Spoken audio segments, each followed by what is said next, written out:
On an Easter Sunday picture day at Fenway, the Red Sox can match their longest winning streak of the season. They go for 5 in a row. The Sox already with 3 walk-off wins after Saturday's W. Happy Easter. Dave O'Brien alongside Lou Merlone and also Jemai Webster coming your way in just a couple of moments. Tristan Casas, Lou, was the hero yesterday with the wall ball, but right before that, Christian Campbell worked a key walk to load up the bases. Yeah, listen, he came out hot, right, the first week, 10 days. Now, he's cooled off a little. It's going to happen with every young hitter. You're not going to get hits each and every time you're out there. But how do you help me win? And when you look at some of the numbers where he ranks with some of the rookies, the walk percentage, 15.7. First amongst rookies. This is an area where he is still getting on base. You look at the last few weeks, still getting on base at a 333 clip, even though he's hitting around 200. And last night, it was a huge at-bat just to get to Tristan Casas. You know, he's facing Mike Vasil here in that inning. Lays off a slider down. Now he takes a fastball 1-0. Lays off another tough slider down. Swings through a good heater. Fights off a little sinker. Huge take on the slider. There's ball 4. It sets the stage for Tristan Casas. And this guy's still controlling the zone, right? Getting on base. He's doing a really nice job. StatCast 3D powered by Google Cloud. Now, meanwhile, Tanner Houck pitches today. He's coming off a 12-run meltdown at Tampa Bay. Today feels like a big one for the All-Star, coming in with a 9 ERA, looking to right the ship. Sox and Sox coming your way from Fenway. Next.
Request your food service catalog today at WBMason.com. Viva Tequila Seltzer. Grab your Viva Tequila Seltzer at Total Wine stores across New England. And by buyatoyota.com for offers not seen on TV. Visit buyatoyota.com. Yesterday, big celebration around Tristan Casas with a wall ball that won it in extra innings. And again, Red Sox already with 3 of those walk-offs. Trying for a 5th consecutive win today, taking on a White Sox team that is 4-16. They have lost 6 in a row. The only 2 wins they have in their last 16 games have come at the Red Sox expense. So Tanner Houck and the Red Sox trying to put an end to that kind of thing today here in Game 3. Another one to come tomorrow, of course, on Marathon Monday. We'll be on the air for the baseball game at 11 a.m. We get a chance to watch the runners just be on the Green Monster as well for several hours. Very cool. Beautiful day here at Fenway. Not 80 like it was yesterday. Beautiful blue skies. Good day to play some baseball. Get ready for Marathon Monday. It is blustery and at times exceptionally so. We've watched those flags out to right field throughout the early part of the morning. They had picture day here for the fans. The Red Sox in their City Connects, emblematic of the Marathon colors, of course. They've been so successful in those. The lights coming on right now, but you look at that, 37 and 14 all time when wearing the City Connect jerseys. 2-0 this year. And Tanner Houck about to take the Red Sox onto the diamond here for game number 3. Red Sox at 12 and 10, a game and a half behind the Yankees. Toronto's in second place, Red Sox in third right now as we give it a White Sox lineup. And it'll be reshuffled a bit. Maton is going to lead off. He was not up there originally. He's the DH. Benintendi in left field, 244, 3 home runs. You could argue he's their best hitter. Robert has been trouble against the Red Sox. He's hit a pair of home runs, and both of those against Boston. And battling the Red Sox starting pitcher, brought to you by BuyAToyota.com. Tanner Houck, 0-2, a 9.16 ERA, an abysmal start at Tampa. Last time out, 11 earned runs. Let's take a look at the Red Sox defense presented by Bigelow Tea. Across the infield, Alex Bregman will be at third. David Hamilton gets the start at shortstop. Campbell's at second with Casas at first. In the outfield, left to right, it's going to be Duran, Rafaela, and Abreu. Blake Sable behind the plate today. Umpires today presented by M&T Bank. Dan Bellino at the balls and strikes. Phil Cuzzies at first. Tony Randazzo at second. Clint Vondrack, the umpire, third. We're available. This telecast can be heard in Spanish by selecting the SAP button on your TV remote. SAP brought to you by Toyota Certified Used Vehicles. And the weather, all sorts of sunshine and blue sky, but as we mentioned, windy left to right at 21 miles per hour, and at times a lot stiffer than that. So that could very well be a major factor today. Yeah, that flagpole in center kind of blowing right to the pesky pole. Right, that's kind of where this wind is going today. Lefties maybe sneaking around that pole, but left field, it's going to cut it down a little bit. His first one, strike one, are underway against Maton, hitting just 154. Tanner knocked around at Tampa for 10 hits in 2 2/3, a 16-1 defeat. No two ways about it. That ranks among the worst couple of starts in the history of the Boston Red Sox. Well, the ERA is going to be up there for a while after that one, right? 9.16 ERA right now for Tanner Houck, and I mean it's hard not to go out there 2 1/3. You give up 12 runs, 11 earned. Like, it's going to be a while. Looking for a little rebound here today. Yeah, and that came on the heels of a really strong performance against Toronto, where he went 6 2/3 and gave up only 5 hits. He'll drop it in there, the sweeper for the strikeout, and one fast out in the first. Well, this is the pitch here to lefties, right? He's got the split, but he loves this backdoor sweeper. He can freeze guys that start so far away from a lefty they just give up on it. And this one catches some good plate. Obviously better start here today for Tanner Houck. Benintendi 244, 3 home runs. And they wind up being their all-star. You try to look at Houck's numbers. You know, I know there's not a lot of swing and miss. He's lost a couple of inches on that sweeper, like horizontally. It's not breaking as much. More location for him. Take a look at Tanner Houck's arsenal. It's presented by Audi. His last start versus first 3. The velocity was actually way up, right? You see the sinker, you see the 4-seam fastball. Did it flatten out some of the movement that he normally has? May have. Cora was saying that, you know, it was really more of a game plan. They were hunting certain positions, but when you face a team back to back and give up 22 hits and 22 runs in 6 innings. Oh, yeah. Maybe more to it. Maybe more to it. I mean, we all thought at the time, putting those 2 outings together, they had his pitches. He was tipping. Both sides said no. Red Sox said nope. Location. Tampa Bay said, for all that matters, that they didn't have his pitches, but they both have vested interest in saying that. It's like taboo to talk about. Sox don't want teams searching for it. And the Rays want him to face him again. Right? Yeah. So no one, I'm even uncomfortable talking about it. 3-2. You're even uncomfortable not talking about it. I'm really, though. It's just. I get it. It's the way it is. That's the way it's been for 100 years in baseball. There's always somebody in each dugout, usually more than one guy, who is great at getting pitches like that. Like within 3 pitches, I got it. I can tell you when the slider's coming. I can tell you when the sweeper's coming. Popped up. And on the left side, it'll be Bregman to put that away. Hamilton playing short today with Trevor getting the day off. 2 up and 2 down. So, I mean, if you're Tanner, all you can do is really wash it. And we've heard that term a lot this year because, quite frankly, there's a lot that needs to be flushed. You know, the way the year started, in that outing, you have to. And you come back here and you try to go right back to the point where, you know, you were against Toronto. Well, here's Robert. No, right.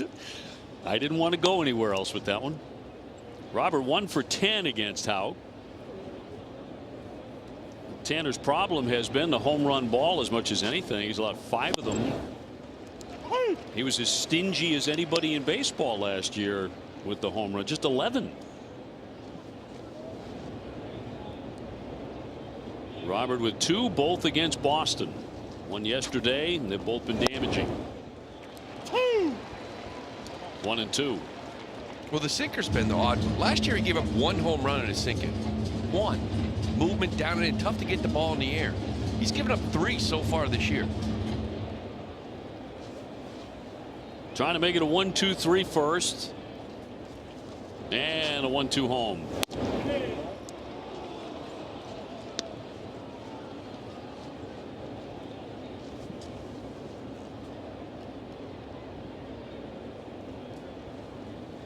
Two on the way. And he's running full on Robert. Matt Theis, the catcher, on deck. He has not hit a home run this year. They bat him 4th today. Mydroth had a thumb issue. He was originally in the starting lineup. That's going to be off the plate and ball 4. So Robert is on. Tried to get him to chase. He wouldn't do it. So the youngster out of the lineup. They were going to lead him off this afternoon. This is their second lineup, the one we're working on right now. First version he was very prominent in. It looked like he had a little wrap on that hand. He had 3 hits yesterday. You know, he's an on-base machine. Too upset he's out of the lineup. So Robert aboard. Here's Theis with a swing and a high fly ball into right field. It hangs up. Abreu backing up to the track, backing up, and that carried, and that ball actually gets out of the ballpark. Matt Theis with his first home run of the season and a 2-run shot, and it looked for a long time like Abreu was going to get under that and make the catch, and the wind just kept carrying it and carrying it, and out it went. Well, that's when, like, you know, Tanner's out there trying to figure out what just happened, right? Because he makes this pitch, and this should be a fly ball to right field. We mentioned that wind gusting, just pushing it, and it's just the start he's had so far, right? When he's rolling, this is a fly ball to right field. Let's put up a 0. Let's get to the dugout and move on. Now he gives up his 6th home run of the year. In the end, Abreu wasn't anywhere near making the play as it was into the seats, and he's like, what? 0-1. Vaughn at 135 with 2 home runs. So 2-0 Chicago. Going to be a Chicago kind of day here at Fenway, apparently. The flag kind of a little still now compared to what it had been earlier. Ground ball deep short, through for a base hit. So Vaughn is on.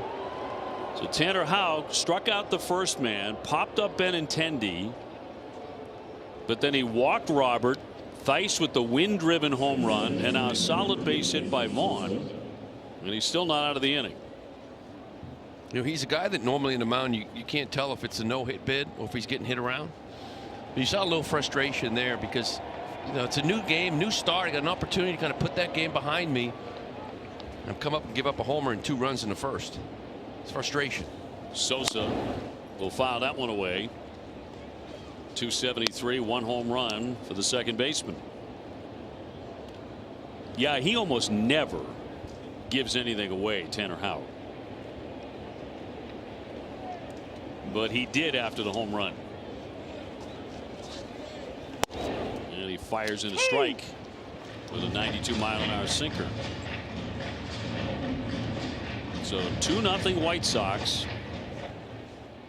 Tanner faced them in June of last year, and he struck out 9 over 7 innings, only allowed 3 hits, and he got the win. And that's going to be in there for strike 3, but some damage on the Theis home run. 2-0 Chicago.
Nothing. Here's the lineup brought to you by Plymouth Rock. And it'll be Duran, Devers, Bregman, 1, 2, 3. Hamilton at shortstop today with Story out of the lineup, just a rest day for him. And taking on the White Sox starting pitcher, another Massachusetts guy, is Sean Burke out of Sutton, Mass, from Central Massachusetts, and one of the 4 pitchers on the White Sox staff from the Bay State. Oh, we've had North Shore, South Shore, Metro West, and now we've got Central Mass.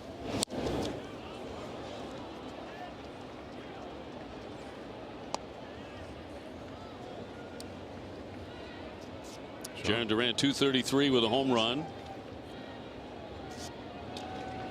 John went to St. John's, Shrewsbury, and I would imagine a lot of Sutton is spending their Easter here at Fenway Park. I'll bet they are. He actually led his high school, St. John's, to a state championship, Super 8 championship. And he also averaged 22 points a game for the basketball team. He is 6'6", 240. And a 1-2. And down he goes, Hackett. 96 to strike out Duran. 1 gone. Take a look at the White Sox defense. Third base, Miguel Vargas. Amaya and Sosa up the middle with Andrew Vaughn at first base. In the outfield left to right, it's Benintendi, Robert Jr., and Palacios. Matt Theis doing the catching. We'll see if Raffy can get one up into that win today. Yesterday went Oppo and knocked one out for a 3-run homer. His second home run of the season. It's good to see that from Raffy. Getting back here to Fenway Park, using that green monster. He's put together a little 4-game hitting streak. On the ground, that skips off Sosa in right field. Hot smash. He's taken off for second. Palacios will gun, and it strikes him. He's going to be safe. And to second base. The hot shot Sosa could not handle it. Yeah, this ball was hit hard. Little cutter here from Burke, down and in. Raffy sometimes gets this ball in the air and really drives it, but it was hit hard. Little two-hopper. Kind of came up heading in between hop off his chest, but he saw how hard it was hit, how far it ricocheted off of him. Going to give that an error. Right off his wrist. Kicked in the shallow right. Bregman looking to pick him up. .294, 4 home runs for Alex. Scored the winning run in the 10th inning yesterday when Casas drove him in. He started that inning as the automatic runner. That's a rule I really like. 0-2. Take a look at Sean Burke's arsenal. It's presented by WB Mason. That fastball, he'll run it up. We've already seen 96, 97. Kind of sits around 94, but he's got a good slider to go with it. Curveball, changeup, and sinker. Mainly three pitch guy. Made his major league debut last year. Threw the ball well. 2-0 with a 142. Fastball rides at about 96. 1-2. Well, you know, if you guys got a good fastball, you're going to see it early against this Red Sox team. This is where guys want to live against this lineup. You know, it's the game, but especially against this lineup, that 96 on top of the zone. Bregman will check on a curveball. 2-2. Alex fourth in the American League in doubles, number 5 in extra base hits with 11. It's felt like they've come in bunches. Well, he had 2 games. He's 9 for 10. 3 homers, 10 RBIs. Yeah, took home a player of the week because of that. On one hop, Vargas will fire across. Not a good throw. He came off the bag, and Bregman's going to be safe. Raffy holding at second. So a couple of early mistakes here by Chicago. Here, Vargas makes the tough part. This ball was hit hard. Little one hop, but a little too much style. It's like, okay, great, you caught the baseball, but are we going to get up and throw it, or are we going to just admire it? Like right here, he got something else to do. He forgot. And he rushes the throw. It's down the line. Good hustle by Alex Bregman. So Red Sox with a couple of base runners, and Wilyer Abreu trying to drive in a run or two. That'll be an error on the third baseman. So the second baseman and third baseman with errors here in the first for Chicago. Well, they're opening the door for you, right? A couple of errors back to back. You have to take advantage of it now and get Wilyer Abreu going. Struggled here recently. Yeah, where has his swing gone? He's 5 for his last 37. A little long. You know, a little long. That's the last 11 games, too. There's more strikeout, right? 14 strikeouts the last 11 compared to 4 in the first 10. A little long. He just got to go back to just touching it. He's strong enough with bat speed, making contact. One man away. Now, watching Wilyer on the fly ball by Theis that got out of the ballpark, he kept on backing up like he was getting under it to make the catch. And that's always your giveaway with an outfielder. He feels like it's going to be in the glove in a moment. And a little bit high there, and count goes to 2-0. Still trying to use that fastball, and he falls behind. Yeah, Wilyer seemed like he drifted back 30, 40 feet. Thought he had it. Opportunity knocking right away. Red Sox down 2-0. He got fooled on that one, and he went on a curveball on 2-0. Hey, take a shot. Right, you think fastball out of the hand, 2-0. You don't want to be late on it. Okay, you regroup here. It's 2-1. Still in the count. Abreu batting .370 in 10-day games. High fly ball right field. Let's see if this one carries. Palacios backing up. Backing up. Yes, it happened again. 3-run homer. Wilyer Abreu, his 4th of the year. Now hit it to right, boys. It'll keep on going and going.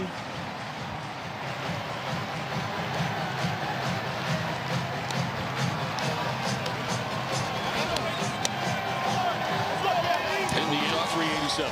Sometimes with him, like I said, just got to touch it.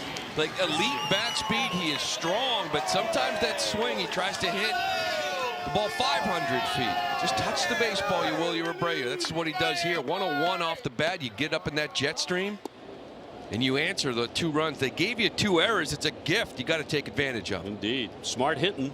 A little change up. Got a little off the end, too. Not best bolt, but enough. Check swing, little ground ball back to Burke, and he'll flip on to get the out. And 2 gone. Campbell retired. The Red Sox home run brought to you by Audi. Visit your New England Audi dealer today. And this looks like a changeup. He's out in front just a little bit. Yeah, at 86. But he stays through it. Again, strong kid. Wind's helping. It's going to help Dice. Why not take advantage of it as well? Tristan Casas at 176 with a home run, but a big RBI yesterday. Obviously won the ball game. It was nice to see for him. He needed something good to happen. Yeah, it was really nice. It was a conviction with the approach, right? Look for something up and away, get the ball in the air, and win a ball game.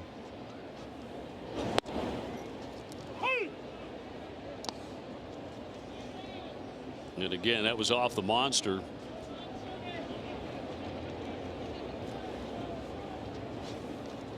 And the 0-1, he'll fly this one deep to left field, back toward the wall, back to the wall, and Benintendi right there to make the play. That just died out there.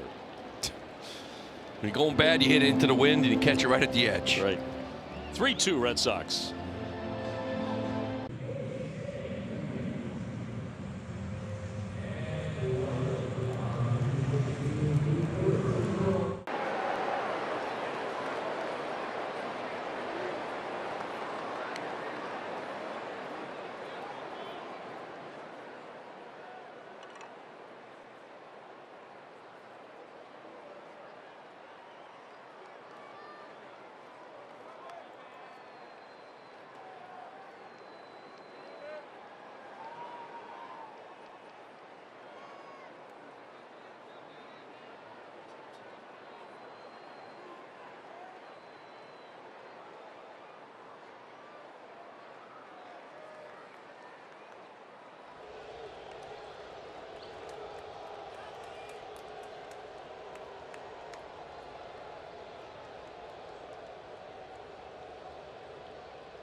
Abreu, who had been scuffling, knocks him out of the ballpark. Red Sox on top 3-2 to the second we go. And already some home runs and errors.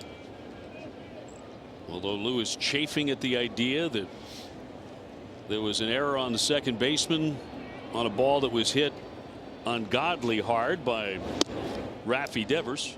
Devers hit it 108.5 to Sosa at second. If that ball's hit to first or third, what do we call it? Too hot to handle. Too hot to handle. Yep. Why? Because he's got an extra 5-10 feet in front of me. Right.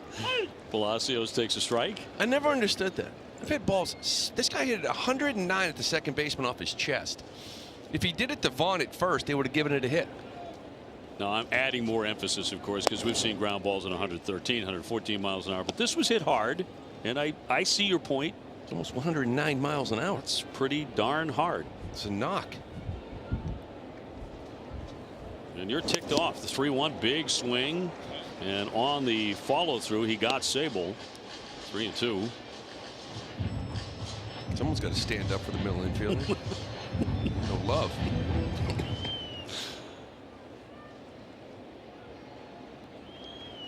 Out looking for a bounce back inning, and he'll start it well as he gets the sweeper to strike out Palacios. It's his third K. Yeah, he's got to get locked back in here, right? Like, it is what it is. He got the 3-2 lead now. This is how he attacks lefties, right? The sweeper down and in, the backdoor sweeper, and the split. He's had some issues, especially with lefties early on, even before the Theis home run. Here's Vargas, just 139. without a home run.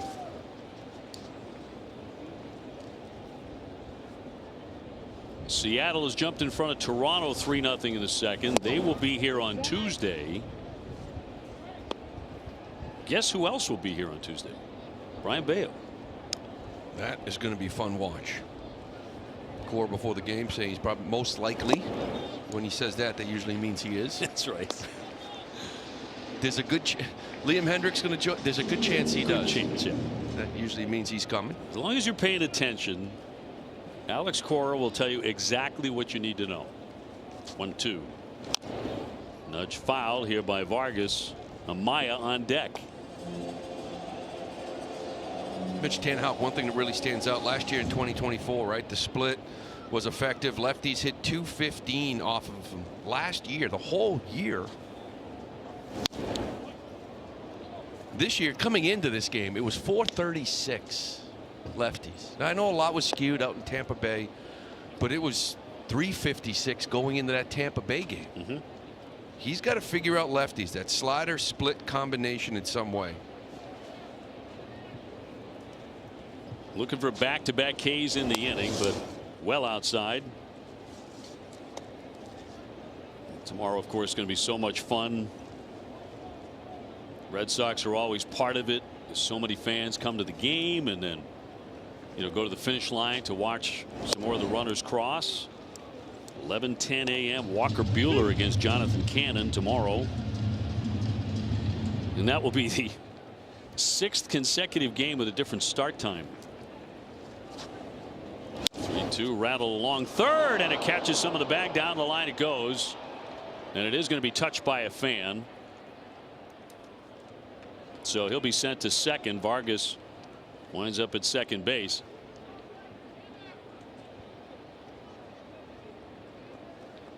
Yeah, you got 2. It's okay.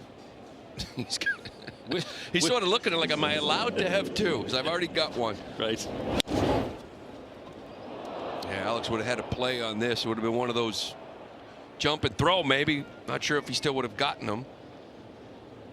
It would have kept him off second base, that's for sure. Just hops right over that bag. 3-2 slider. You want to throw for a strike. Vargas just reaches out and finds a good spot. So Amaya hitting under 100. Sharply hit to third. The runner will hold at second. Bregman on target. 2 down. Top of the order, Maton next.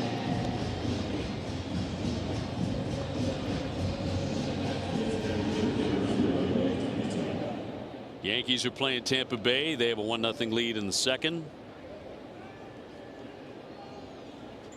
Yankees at 13-8. Toronto 12-9. Red Sox 12-10. Well, that comeback last night. Tampa Bay, were they down 5 in the 9th? Devin Williams ended up winning. Yes. Around a walk-off homer. That game looked like it was over, man. Same with Toronto. Yeah. They had a 1-2. Seattle came back. That helped. Maton 0-for-1, caught looking on the third strike in the first inning. Is it bad that I score watch in April? Not at all. I mean, what else am I going to do? I think it makes you normal. Well, a normal Red Sox fan. 1-0. Off the plate. So nothing easy for Tanner even in this one. Gave up a 2-run homer after walking the first inning. Now a double. It strikes a piece of the bag. Tied him up there with a split. 2-1. It's a good split. He likes this too, right? Usually it's a little backdoor slider to get back into count, but he couldn't do it 1-0, so now 2-0. He goes to the split and gets the swing. 2-2. Not sure why you would switch it up after those 2 swings on those splits. Right. Sox are, by the way, now 6-3 at home. Good sign there.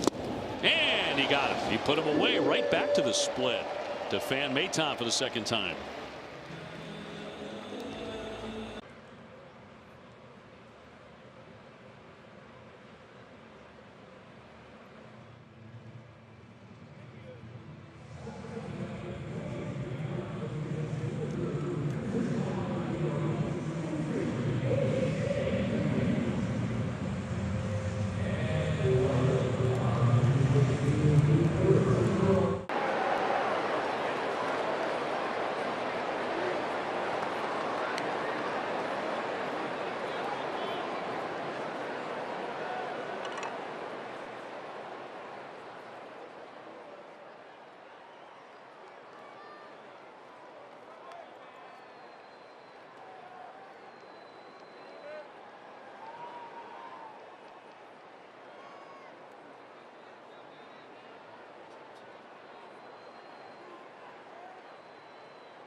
Back here at Fenway Park, 3-2 Red Sox in the bottom of the second inning. Let's check out today's storylines presented by FanDuel. Ceddanne Rafaela to record 2 or more hits, plus 260, record a stolen base, plus 390. And yesterday, guys, Ceddanne hit his first double of the season back in that 5th inning against the White Sox, and they were praising his offensive approach and his ability to start to be more selective with his pitch selection. And I was talking with him about that, and he said that the hitting staff has helped him working hard on his swing decisions, something they work on daily while focusing on the right pitches to hit. He said those conversations have helped a lot. He says they are guiding him and grinding with him every single day. Showing some life. 289 his last 11 games. Got his first home run out of the way as well. 2-2. You know, the swing itself and the hands are a little bit lower. It seems like there's less effort. They're really happy where the swing is, but with him it's about the decision. And he's at about a 62-63% swing rate. Ideally you like to be 45-ish, right? I think Bregman leads the team. He's about 39-40 because he swings at strikes. He takes a lot of balls. And for a while Ceddanne was at 80%. Yeah, 75. It still feels like it's 80. And he'll swing and miss here. Strike 3. First out in the second inning. Red Sox had 3-2. Burke's got a good curveball. This thing really top to bottom. See that spin? This little 12-6. Play that off the fastball up. The slider to go with it. See why they like him. Just the defense didn't take care of him in the first. Here's Hamilton. Line drive, and that'll be caught by Amaya. Hamilton very aggressive, rips a liner, but right at the shortstop. 2 up and 2 down. Blake Sabol getting a start today behind the plate. Chicago is not a team that runs very much at all. They ran quite a bit against him. He has to be wary of that today. Hitting 167, no home runs. Sometimes you can just watch a game without knowing what's happened in previous weeks and find out who's been swinging it well and who hasn't by the result. Hamilton lines out. Ooh, trying to drop a bunt down, but fouls away. Hits a rocket just right at somebody. Tristan hits a ball off the wall or maybe over, but it's into the wind. Williers had a nice start, so he hits a ball with the wind. Tough to explain sometimes. This game? Yeah. Man. And you always see something you've never seen before. Like for us, it's maybe once every couple weeks, 3 weeks. It's maybe a version of a play that you have seen, but never quite like that before. Ripped into right field. He's got himself an extra base hit. Up against the sidewall. Sabol taking off for second. Takes a look at third, but he's not going to try it as the throw comes in. And content with the double with 2 down. Yeah, he might have had a shot at a triple here, but I think with 2 outs you stay in scoring position. With 1 out, maybe you take a shot for 3. Hanging breaking ball. Talking about it's a good one from Burke, not when it's up there. Sabol can run a little bit. Yeah. Watching him run, I was expecting to see the catcher version. Not quite Connor Wong's speed, but he can run a little. Long strides. Yeah. He got there. Here's Duran. Jaron not too pleased, but I think he had it. Again, with 1 out, you maybe get over there with 1 out, but with 2 outs, just stay where you are. You're in scoring position. well, he was dying to, too. Catchers don't get many chances. Backup catchers. Duran with a K, first trip. Batting stats presented by your local Honda dealers. Talk triples, you talk Jaron Duran. 14 of them last year. You'd love a little base hit right here. And it's 2-1. He has hit safely in 6 in a row. It doesn't really feel like it, because he only has 6 hits in that hitting streak. 2 out. Another curveball there, 3-1. The guy on deck too, Devers, he's got a 4-gamer with 4 hits. Like, you know, 1 a game. Get those multiple hit games.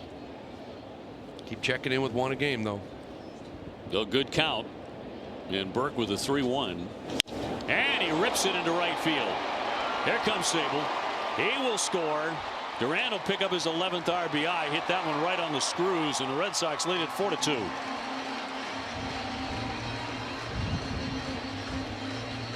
Oh, and by the way, it's a 7-game hitting streak.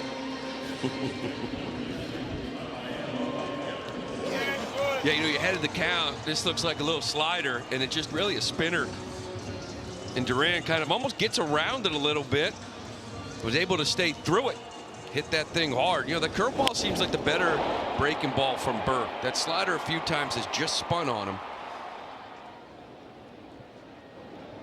So here's Raffy, reached on an error by the second baseman. Snap toss and back in safely Duran. That Lou is going to campaign to have removed, but it was hit so hard. Raffy would eventually score on a 3-run homer by Willier. Sox have taken a 4-2 lead.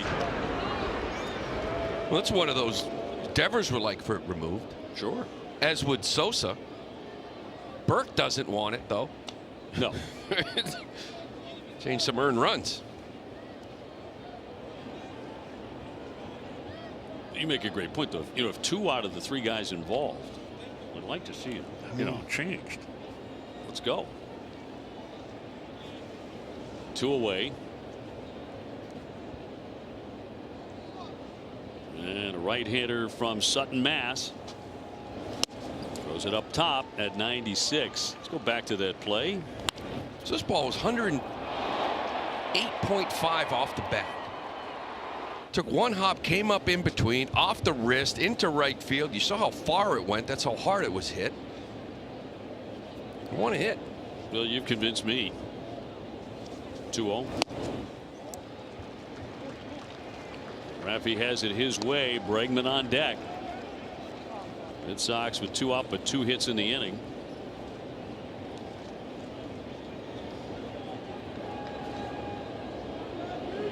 Raffy has handled the White Sox well in his career, hitting .300 against them with 5 home runs. And he's on again. Ball 4. Red Sox building something here with 2 out. And Katz, the pitching coach, would like a word with Burke in front of Bregman. This has been a nice response since the top of the first. We've talked about it many times. You play a team like this. You saw what game 1 looked like early. When you put it on them, they went to sleep. Game 2, even though it was tight the whole game, you finally went up 3-0, but still they're in range and they feel themselves a little bit, right? They think they got a shot. They put up 2.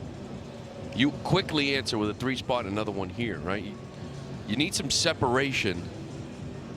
And when a team that loses a lot of games like the White Sox do, it just, they sort of move on to the next one. Yeah, teams like this, again, 121 losses last year, 4-16 this year. You get them down and they start thinking about personal stuff. You know, like, okay, game's maybe out of reach, but I need a hit today. Yeah. I got to get a couple of knocks today. And it reverts back to that. Here's Bregman. And he gets drilled. And the bases are going to be loaded. That was on a fastball at 94. Yesterday there were 3 hit batsmen, courtesy of the White Sox pitching staff. Maybe this got him in the elbow guard, but it might have it's more in the ribs. Oh, yeah, just above it and on the arm. Yeah, just above that elbow guard. That's not what you're expecting after a pitching coach going out and having a discussion, right? Right. Settle him down. Seems to be okay. That's the rock the baby arm, by the way. So a man at every base. Going to get him out of it tonight. You know, I'd hold him, but my arm just stop. Go lefty then. It's going to be a really nice start here for Wilyer Abreu, huh? 3-run homer. And in there for a strike. Well, this is the way it was for Wilyer, early in Texas and in Baltimore. There were always men on base, scoring position. Hitting .299 with 4 home runs and cuts through it. 0-2. Red Sox ahead 4-2. A chance for more right away against Burke. Duran at third, Devers at second, Bregman at first, and the 0-2.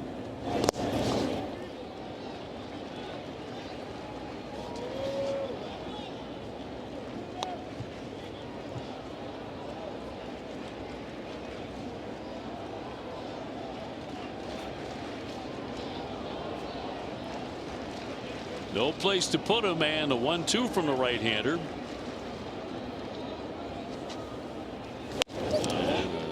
Fake toss by Theis down to third. Duran gets back. 2-2.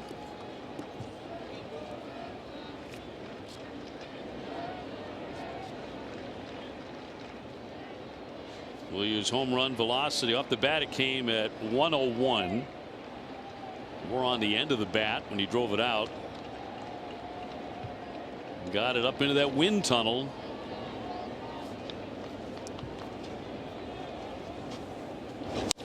And a line drive to right field, closing on that. Palacios, that was hit right on the screws. Side retire, but the Red Sox now lead at 4-2.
Two over Chicago, and Tanner Houck in need of a 1-2-3 inning.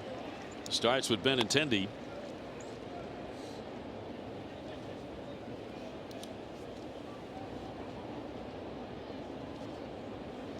Oh, 1. Benny in this one 0 for 1 with a pop up to third.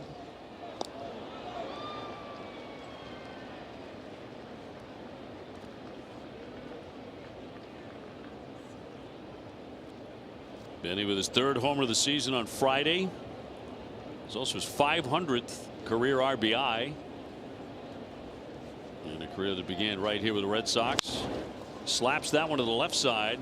Here's the long throw. Skipped, and a nice play by Casas again. A couple of those in this series by Tristan. Hamilton playing short today. 1 gone. That's a nice pick by Tristan. Hammy's got to go to his right a little bit, and when he sets, really doesn't have that momentum going towards first base, and this throw comes up a little bit short. But Tristan does a nice job kind of picking them up. I'd like to have your first baseman pick those up for you once in a while. Tristan's gotten better at it. He has, and he's made a couple of those in the series. Robert has walked and scored. He was on in front of the Theis home run. Red Sox fell behind 2-0. Stormed back on their own home run by Abreu in the bottom of the first inning. They've added another run in the second. Looking to take the first 3 of this 4-game series with Chicago. Sweeper in for a strike, 2-1.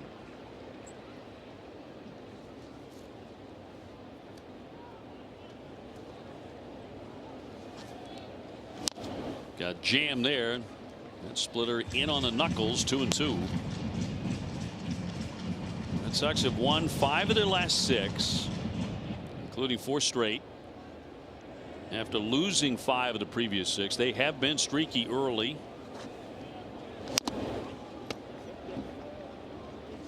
And of course, tomorrow's game against the White Sox will be played at 11:10 a.m. The Patriots Day tradition. It's a holiday in Massachusetts and Maine.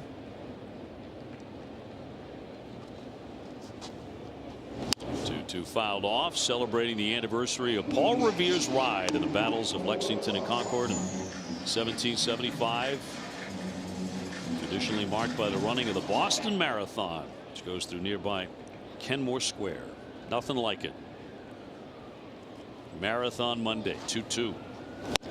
Struck him out. 2 down. Is that 4-seamer up in the zone after throwing sinkers, sweepers, splits, everything down, down, down? He gives him a different look. He just blows it absolutely right by, and that's his 5th strikeout of the game here for Tanner. Brings up Theis, 2-run homer in the first. Chop to the middle. Hamilton cuts it off and gets him. 11 pitches. He needed a fast inning. He got it.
In the bottom of the 3rd, and Sean Burke, one of 4 Massachusetts pitchers on the White Sox roster, and the White Sox posted this on X. Sean, he, like the other 3, used to spend many summer nights here at Fenway Park cheering on the Red Sox, but Burke told me his first game here was out in the left field seats in the lower bowl, kind of where I was at yesterday, guys, with Shane Smith's family and friends. He said starting here at Fenway Park as a Massachusetts guy, this is living out a dream, one of the coolest experiences he's had baseball-wise. What you wish for, he said, playing baseball at the highest level, one of the best venues in the world. His family's sitting just behind home plate there. A lot of people here to see him, but most importantly, he says, his mom, Sandy. She's one of the group there sitting here supporting him today. That's pretty awesome. And we were watching those photographs earlier, we were posting them up in the pregame show, and all those guys, when they were little kids, coming to Fenway, And then you see what they've grown into. And in this case with Burke, 6'6", 240. He's done a lot of growing. Yeah. And I tell you, you grow up in this area, you come out in this field, you have to take a minute and realize what you're about to do, right? I lived it, and you just, the reality sets in. Walking into this field, come up to the dugout, look out, see the green monster, the pesky pole. It's pretty emotional and pretty cool for all these kids here this weekend. Christian Campbell will take one high. He is 0 for 1. I mean, to go from sitting in the stands with your family and your friends as you're growing up, and then to be on the field. Yeah. And wearing that uniform in a major league game, be it a Red Sox uniform or the opponent that's in there for a strike, it's got to hit you like a ton of bricks. It does. And even for a guy like Sean Newcomb, who's played here before, played against the Red Sox, but now he's got this jersey on, right? So it hits him again because now he's a member of the Red Sox, growing up in this area. 3-2. There's a drive, socked to left on a line. That'll strike and up against the wall on a bounce. And Campbell to second base with an easy double to begin the home half of the third. And double number 5 for the rookie. Yeah, there's that slider again. Again, that slider's he's using to kind of get back into counts. But there's a lot of contact deep in the counts, right? It's not really moving the way you would like it. That curveball's got more depth to it. And that lack of spin just sort of left it in the middle of the plate, enough for Christian to get a hold of it. So here's Casas, 0 for 1, a fly to left. After the game-winning hit yesterday on the walk-off. We'll roll that one to third. Vargas looks the runner back. One down. I remember Remdog talking about the first time he came to Fenway Park. Grew up very much like you did, you know, coming as a kid here, rooting for the Red Sox. He said it was a wonderful, wonderful experience, but he had to wait for his legs to stop shaking first to really enjoy it. Yeah. Yeah, and you know, I started my career here, so you sort of, it's what you get used to. I think the family was more like, okay, it's you guys come, I got a job to do, right? When I visited here in Cleveland, I think it was 04, the first time I came back, it was 3 days. Everyone's trying to just get everything in 3 days. Everyone's trying to come to the game. Everyone's trying to see you. I couldn't wait to leave. Well, you're exhausted, right? Exhausted. Cedon struck out first trip, 1 down. Rattled a third again. Vargas another pick. Runner holding at second and 2 away. In front of David Hamilton. Now for these kids, as a big part of their pitching staff, to be coming to Fenway Park in White Sox uniforms, but all sorts of friends and family here just packing the place. And I guess there were, for Smith, there were maybe 300-400 people here. Yeah. Hamilton a liner to short first time. He probably has the easiest one, right? Job, just because he's a starter. Sean's a starter too, but Shane already threw last night. Now he's a spectator the next 2 days. He's sitting up there looking up, waving to friends, waving to family, talking to them before the game. There's no more responsibilities the rest of the weekend. A couple of the guys, Vassell and Schuster, they may throw again. So they got to be professional. 2 down, Campbell at second. 1 ball, 1 strike.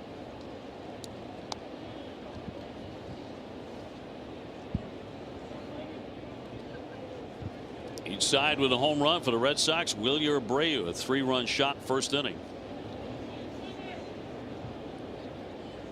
Red Sox have played well in the daytime, 7-3, 4-0 at home in day games.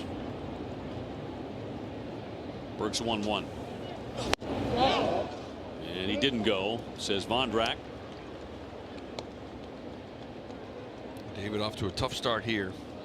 2 for 25 on the year, but one of those 2 hits won you a ball game, right? The solo shot down in Tampa. Hit the ball real hard his last at bat. It'll come around. It's hard just playing once every 5-6 days. Got in yesterday as a pinch runner, and he was thrown out at third. on a comebacker to the hill. Red Sox would clean that up in the end, courtesy of Tristan Casas. 3-1 pitch, and he's going to be on ball 4. So first and second, and here comes Blake Sabol, who has already doubled and scored a run. Win big with the Red Sox Foundation 50-50 raffle. Buy tickets at redsox.com/5050 through the 8th inning of today's game for a chance to win half of the net jackpot. See the official rules for full details. You know, we talked about it throughout spring training. We talked about it a lot last year and the year before. The necessity for the Red Sox to play well at home. As mentioned, it won 6 out of 9 to begin the season. They've got a lot of home games coming up. They'll play at home in 30 of 48.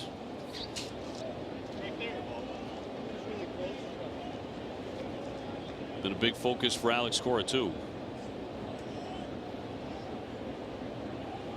Wind really howling out to right at the moment. Well, you should feel comfortable in your home ballpark. You should know your home ballpark.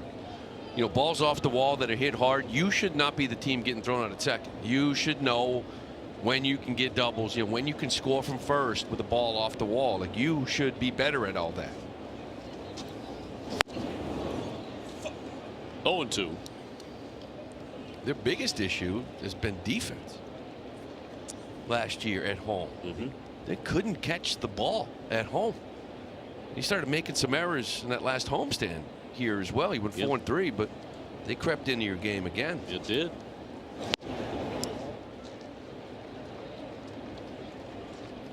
One of the toughest plays at Fenway for an outfielder is that fly ball down the line that really hugs the line. Not one that's crushed, but hangs up there. It always comes back. And knowing you have to follow it back or it's going to embarrass you. 2 balls, 2 strikes. We saw Jaron misplay one out there. Yeah. And that's part of it too, right? We should know that. That happens. You know, you're talking about a guy who's a Gold Glove caliber outfielder, doesn't make many mistakes. Right. That can be a very tough read, but right down there, we've seen many outfielders get fooled on that.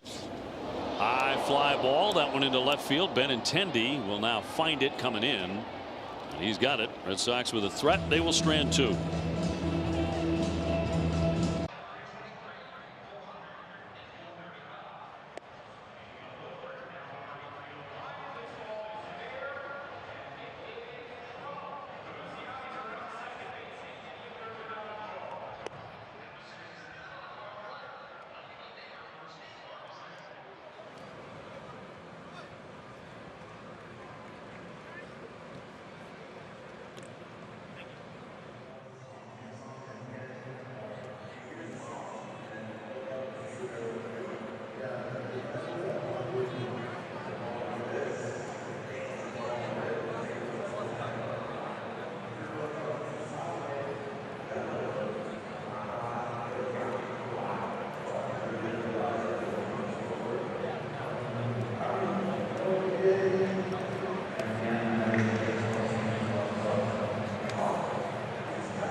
What a beautiful day here at Fenway. Happy Easter. 4-2. Red Sox have the lead on Chicago. Top of the 4th inning.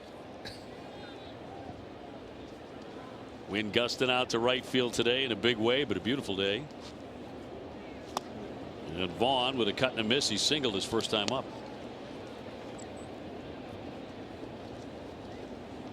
Vaughn, Sosa, Palacios.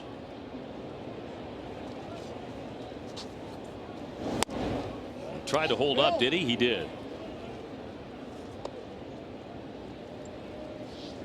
4 runs on 4 hits for Boston, 2 runs, 3 hits, and 2 errors for Chicago.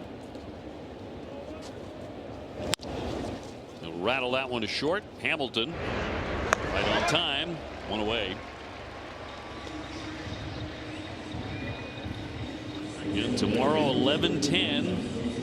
Certainly hope you have the day off and you can join us here at the ballpark if you're not running the marathon. But if not, join us here on Nesson. 11:10. Walker Buehler at 2-1 with a 5.23 ERA. Pitched a very solid game against Tampa Bay last time out. Sosa looks at a strike. Probably hasn't had too many 11 a.m. starts in his career. Fair to say. Right? To get up early and get going.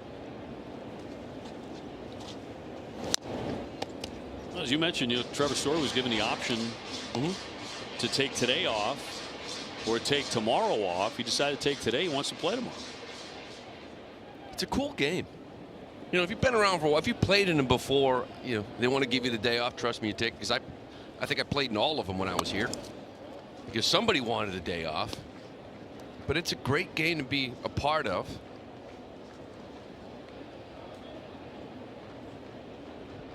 So thinking about that wake-up call, you're like, I'm not used to this for a baseball game. Swing and a miss, struck him out. Sweeper at times has been really good today for Tanner. 2 up, 2 down. Yeah, this is a nice bounce back outing here for Tanner. I know he gave up that 2-run home. We're talking about that wind blowing out, and Matt, I'm not crazy about the pitch selection to Theis, but the swing and miss is back in his game. He's getting ahead. Really good movement. That sweeper, a split-fingered fastball as well, getting good swing and miss on it. Ground ball here, but a foul. Palacios. Or was it a foul ball? Apparently not. Now, home plate umpire hollered out, but fair. And a play made for out number 3. And that's it for Chicago. Wow.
The 4th inning. Palacios took a big swing here. It never touched him. Not even close.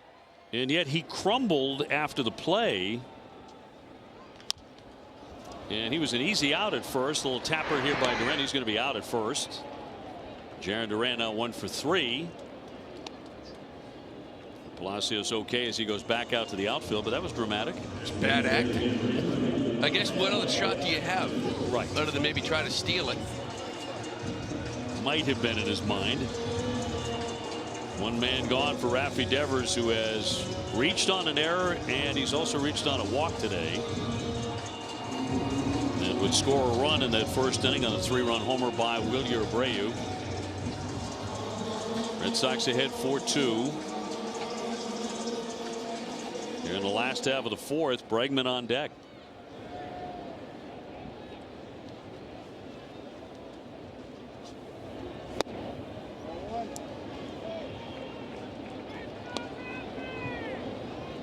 Now Burke up to 66 pitches, 37 strikes, which is 56%. 1 ball, 1 strike on Rafi.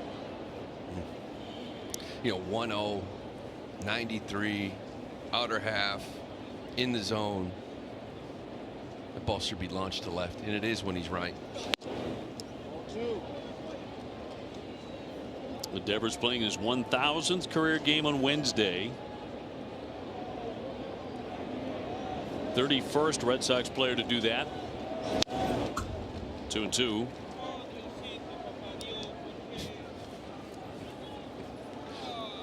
I love sometimes hearing him talk to himself. That was a great swing, one of the better swings he's had in a breaking ball in a while. Like, it was compact, he stayed back. He still needs some time.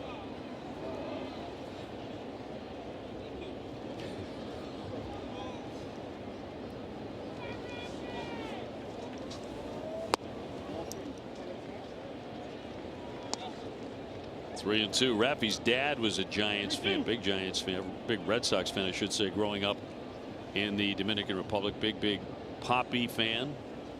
3-2. And he'll check, and that's going to be ball 4. So Rafi is on. He's been getting his walks, his second one today.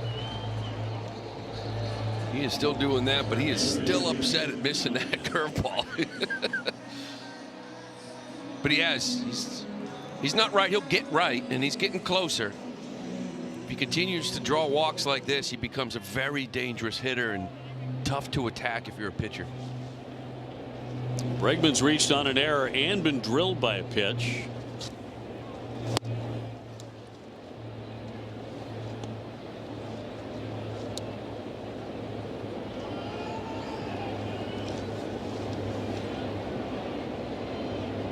Wilyer Abreu, the star so far, with 3-run homer. He's on deck. And the 0-1 from Burke. And a high fly ball into center. Into the sunshine. Robert will make the play. And the way the ball has been carrying on a couple of plays to right anyway, anything airborne, the crowd assumes it's gone. And 2 down. Celebrate Patriots Day at Fenway Park tomorrow. The first 7,500 fans are going to receive an exclusive Patriots Day puffy vest. You can secure your seats now at redsox.com/tickets. 2 away for Wilyer, the home run and a liner to right. So 1 for 2. Came in 5 for his previous 37, so he's in need of a big day. Good start. Hit a hanging slider, the home run, and then it was that curveball down. He hit that ball to right field even harder. The line drive to Palacios. .413 on base percentage for Abreu. And a 1-strike pitch.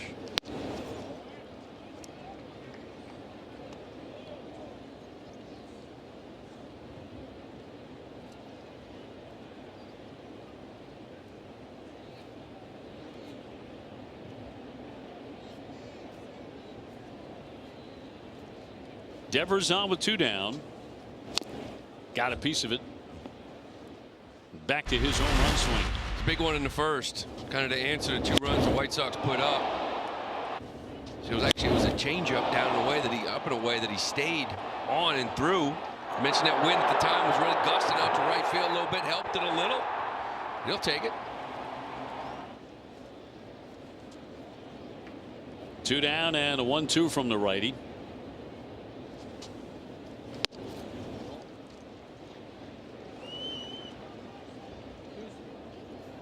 Pitch count starting to rise up there for Burke, the 25-year-old from Sutton, Mass. 77.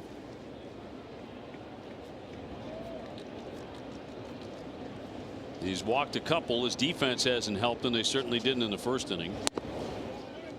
And now the pitch is piling up, 3-2. Burke's got good stuff. We've seen that 96-7. He's getting some swing and misses here. About 33% in this game. The curveball's legit. The slider's just a little inconsistent for him today. Times some great curveballs. Yeah.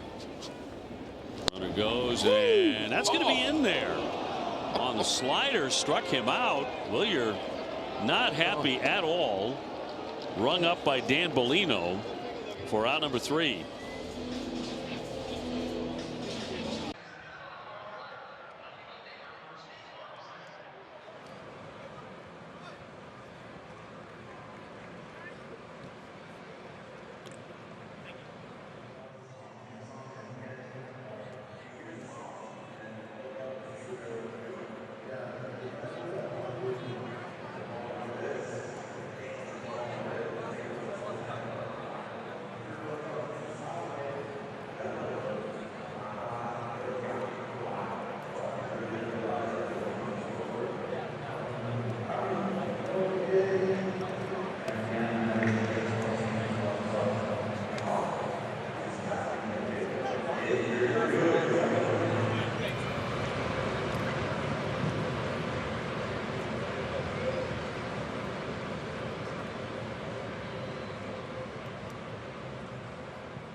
Red Sox up 4-2 to the 5th inning. We go here at Fenway. Inning 5 powered by Salem 5 Bank. Oh, Houck's been in a nice little groove the last couple of innings. Little miss away here on Vargas, who doubled. Let's go back to Abreu in that last pitch that struck him out. Yeah, that's when you're looking for ABS, right? This slider just has not come back. He missed it. It was away. You get that challenge system. I think you'll see it next year in the big leagues.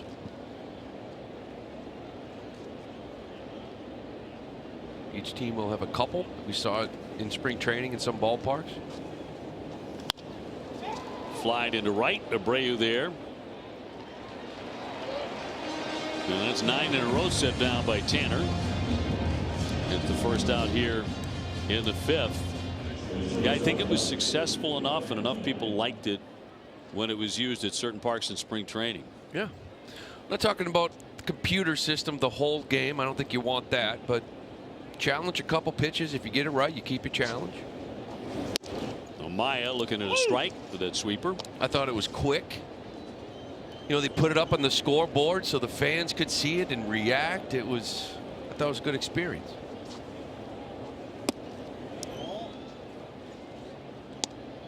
We were talking about the ghost runner, and a lot of people like that too. The shifting rules. Obviously, the timer has been a giant success in baseball. The pitch timer. I was actually a fan of the 7-inning doubleheader. You know, both games 7 innings. A lot of people weren't. I get it. I think managers were a fan of it. You get a starter out there, he goes, you know, 9-inning games can ruin a bullpen. Guys get sent down because of it, right? You need arms, but 2 7s, if your starter goes 6, you can actually save a bullpen. But not the game No. that everybody remembers, of course, and played for 100 years. I understand that, but well, for years I think baseball was criticized, maybe rightfully so, for reluctance to change, and they made some changes the last couple years to improve the game. fans have responded. Bernardino up in the pen. The attendance on Friday night around Major League Baseball averaged over 35,000 per game. He'll be inside and he's going to walk him, so Maya will be on here. And one of the biggest nights in baseball in many years. May indicate that we're going to have a very large jump in attendance this year throughout baseball. Red Sox had 35,000 plus yesterday in a sellout. Here's Maton. He's gone 0 for 2, couple of strikeouts, one away, and a fly into center field for Rafaela in his glove for out number 2. Yeah, it's a nice little bounce back here for Tanner. He's throwing the ball. You don't want to walk the 9-hole hitter that's 4 for 42 on the year in Amaya, but get a ton of swing and miss. You haven't really seen that in his game. 10, that's a season high, I should say. 32% on the year. He's about 21% whiff rate. His pitching line brought to you by Ace Ticket. Ace Ticket with the best seats at the lowest prices. He's gotten Benintendi twice and a pop up and a grounder. 2 out in the inning, 4-2 Boston.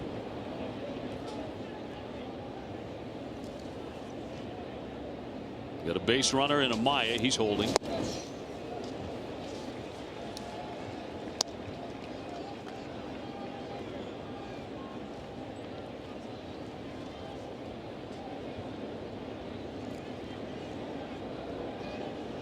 One ball and 1 strike.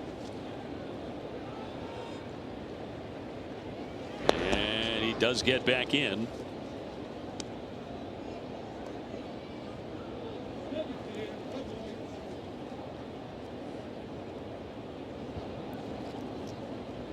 Tanner up to 76 pitches. 64% strikes today. High drive, and that'll be socked down to right field line, but foul. He straightened one out in the first game of the series for a home run. And it's another one of those games where you look up and you feel good, but still only up 2. You've done this a few times with this White Sox ball club where you sort of let them just sort of hang around.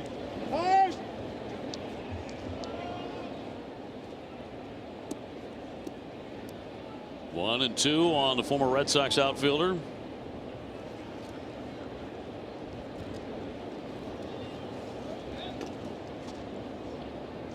Runner goes. Here's the throw down, and not in time. Amaya with the theft, and not close at second. Good jump by Amaya. So it gets him down in a scoring position for Benintendi. But 2 strikes on him and a 2-2 from Tanner. And that one's going to miss. Full count. Robert on deck.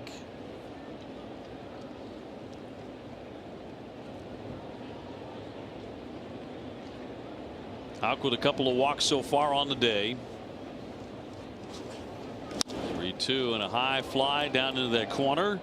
Duran will make the play. Side retired, a walk and 1 man left.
This jersey that we wear today, it doesn't say Red Sox. It say Boston.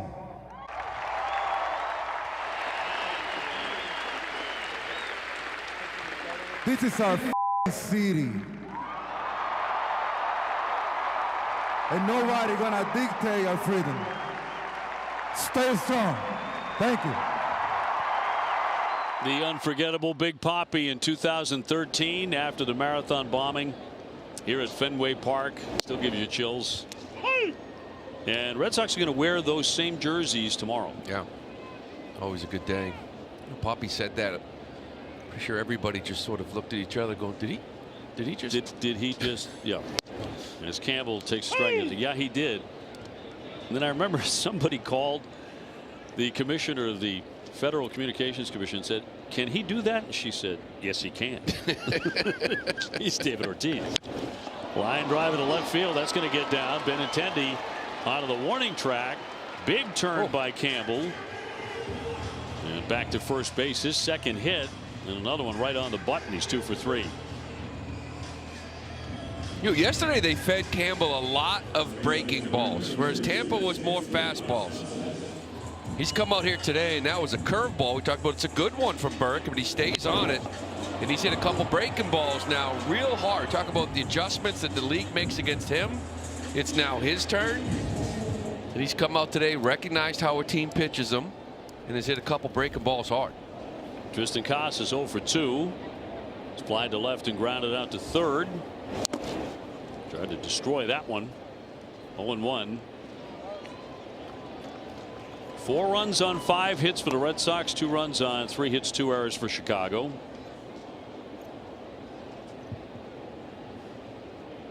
Celtics are getting the postseason underway today as they go after another banner.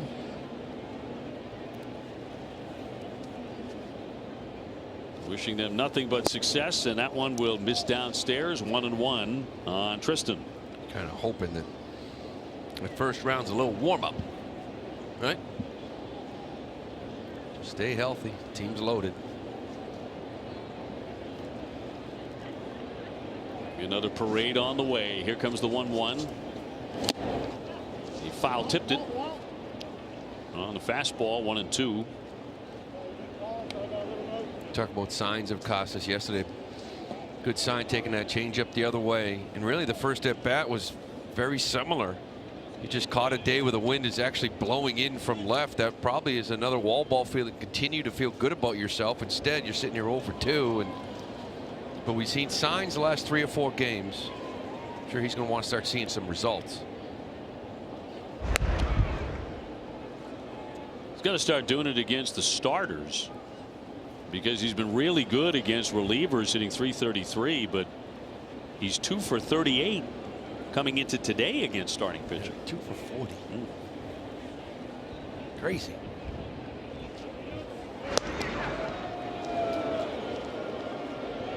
You know, the other one is just right-handers in general. Now 7 for 62 against righties. That's 75% of your at-bats, 80% of your at-bats in a year. Right. So you're supposed to feast on that. See if Campbell takes off here. He will not. There have been 2 throws over. It's what he's allotted. Nobody out. Red Sox by 2, trying to add on. And trying to make it 5 consecutive wins. Should tie their season high for a win streak. Slider that gets by him at 86, and down he goes for strike 3. He's 0 for 3 today.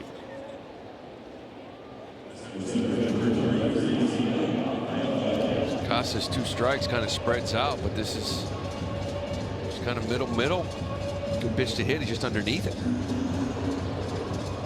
So a man gone for Cedar Rafaela, who was struck out and grounded out to the shortstop.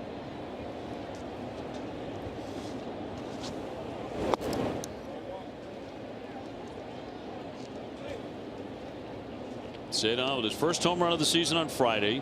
He had gone 32 games since he last hit a home run. Campbell with the lead at first. Now running. Oh, he's going to get back in there, but it looked like for a split second he had been picked. He is safely back. A better throw, he's out. So the way Vaughn catches this ball, they want to take a peek at it. But if he throws it inside, he's out. Look where he throws it, on the other side of the bag. So Vaughn's got to try to tag him all the way Chicago around. is challenging the safe call at Still first might have base. got him on that The previous forearm. play is under review. Yeah, it looks like he's going to be out. But if that throw is more on the right side of Vaughn, he doesn't have to catch it and spin it. But now he's just got caught leaning. The ruling on the field is overturned. The runner is out. Chicago will retain its challenge. 2 down as Campbell gets picked off. That took 10 seconds. It should have. That's the way it should be. If it's obvious, you're out. That's why we have replay. If it takes 2 minutes, then it's close enough to just keep it the way it is. So base is empty for Cedar Rafaela. 1 ball, 1 strike. 91 from Burke. Velocity's really falling down here. Is that Kelly now up in the Red Sox bullpen?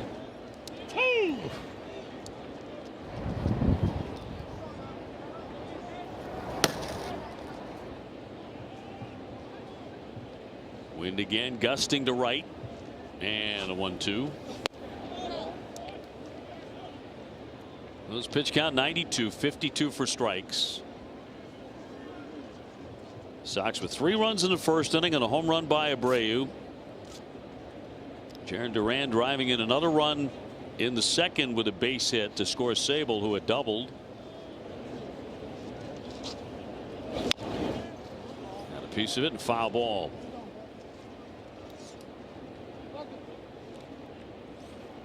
Cincinnati laying it on Baltimore at 10-1 in the 4th inning at Camden Yards. Orioles right now 9-11.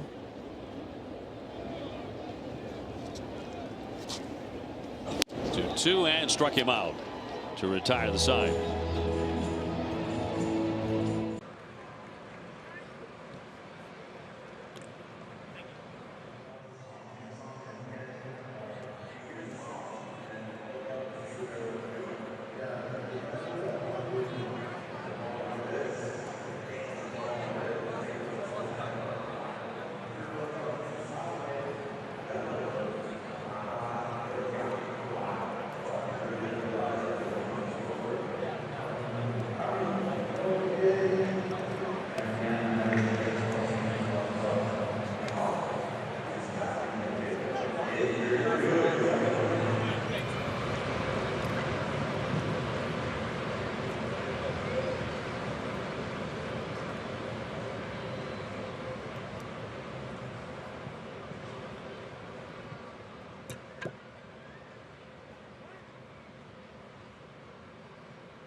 Sixth inning back here at Fenway Park as the Red Sox holding on to the lead. Tanner Houck back out there. Tom Karen with you, getting ready for post-game coverage. We're here with Colleen.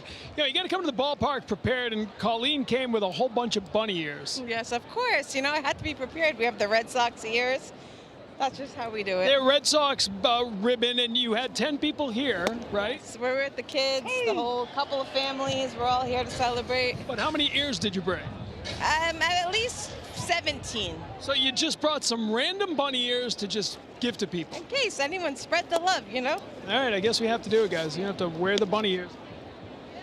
I don't know if we're going to give some to Jim Rice after. I doubt he'll wear that. Colleen, Jim thank would you. love it. Thank you. I don't know that Jim would love it.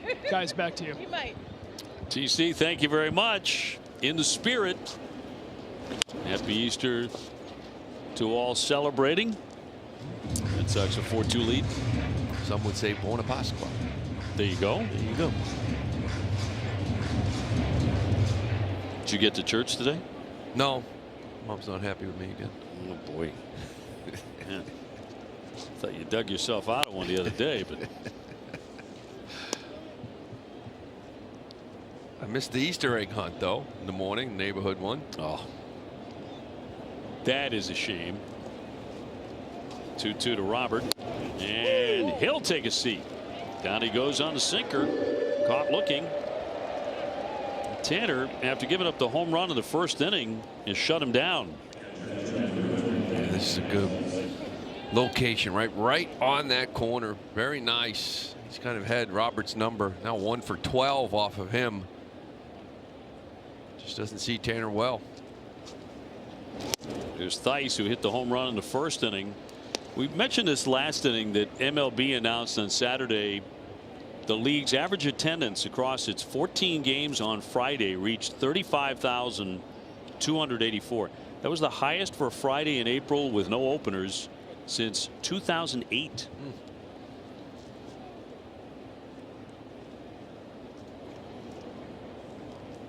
And the 0-1 pitch.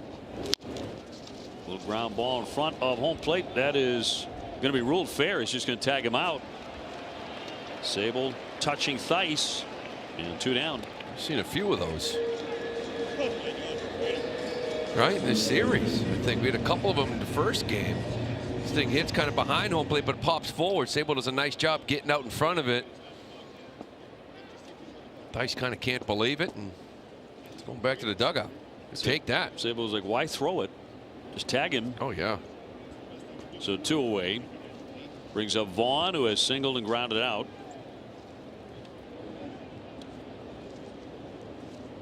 And nobody aboard. Red Sox trying to send the White Sox to a 7th consecutive defeat. High chop, Bregman from the cut of the grass gets it. He throws 9 pitches, does Tanner Houck, gets 3 out.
This is Tanner Houck here. Season high 7 strikeouts, big backdoor sweeper.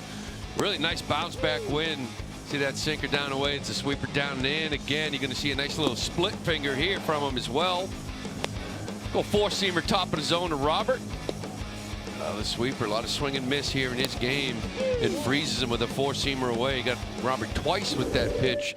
Nice bounce-back game here from Tanner Houck, who got handshakes from Alex Cora. Very nice. 6 strong innings, 89 pitches. That's more like him. So underway here in the bottom of the 6th inning. Isert, the left-hander, will take over for Burke. And it gets Hamilton, Sable, and Duran. So a couple of the speed guys, if the Red Sox can get on to a little running, add to this lead. It's been frozen on the scoreboard since the bottom of the 2nd. Hamilton is lined out to short, taking ball 4, and he'll jack that one foul. It was great to see Johnny Gomes in the house. The great Johnny. When we're around this time of year, you bring back the memories of what Johnny and that 13 Red Sox team accomplished. They were so much fun. Over and above being champions. Whenever Johnny's back in the house, it's a better place. Here's the 1-2, and popped up on the infield. In comes Vargas behind the hill. He's got it, and one away. I think you'll see him for many years to come here in this marathon week. Very big part of it tomorrow down at the finish line. Yep. Boston strong. Yep. That team is always going to be special. Special group of characters on that squad. Yes. Clutch guys too. Obviously Big Poppy. No one in the history of the game has been as clutch as David. But there were a lot of guys on the team who had the ability to come up with big hits or big pitching performances. They were a blast. Sable got jammed big time there, 0-2.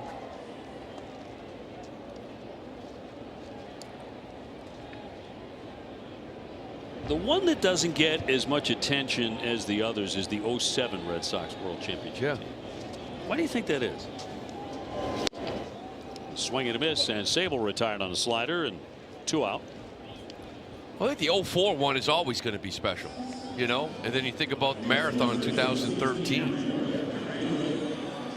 and nobody really saw that one coming. You know, that team, the way they came together, it wasn't like 04, 07. That team was just loaded. You know, you looked at them, kind of like 18.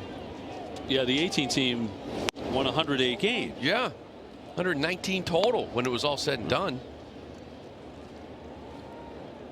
But you know, the 07 team was wire to wire. Yeah.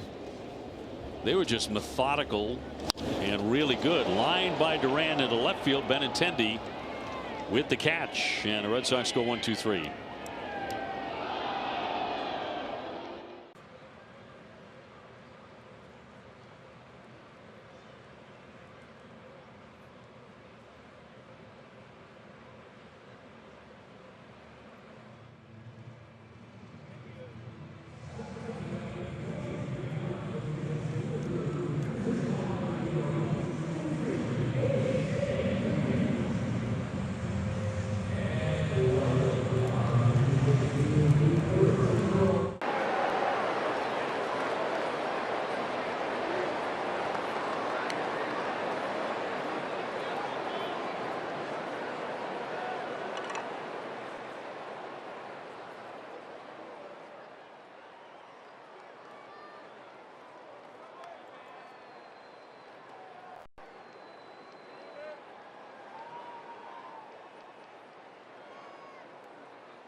skyfordnow.com call to the bullpen. And it will be Zach Kelly to take over for Tanner Houck. Strong one for Tanner. 6 innings, 2 runs, 3 hits. He struck out 7. Red Sox with a 4-2 lead. White Sox still right there though as Sosa steps in. Tanner Houck struck him out both times, 0 for 2. Last time we saw Zach was pretty impressive. Remember, they tried to get 3 out of him in that win, in Buehler's win against the Tampa Bay Rays. The first 2 innings he was lights out, struck out 4 and 2. That'll be a base hit into right center field. It drops down for Sosa, so he is on to begin the 7th. That is only the 4th hit for Chicago today.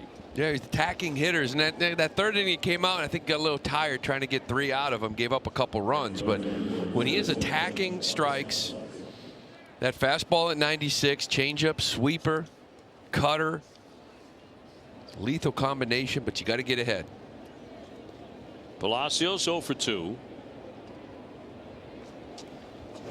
And looks at a strike. Red Sox 11-6 in the month of April. Second best record behind the Tigers, who are 12-5. Red Sox have more hits than anybody in the month of April.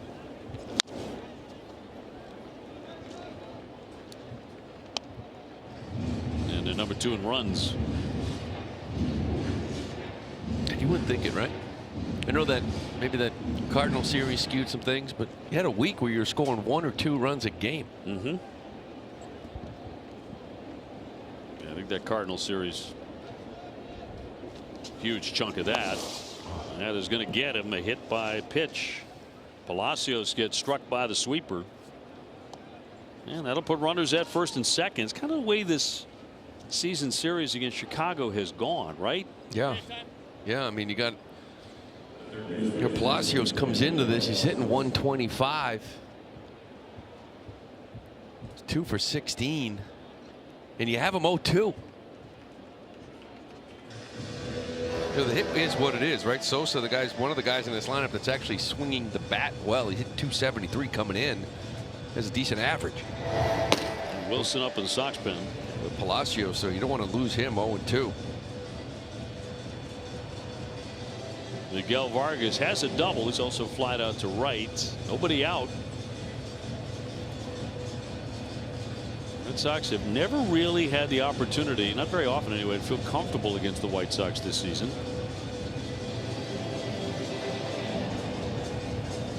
They're trying to make it 3 straight wins in this series.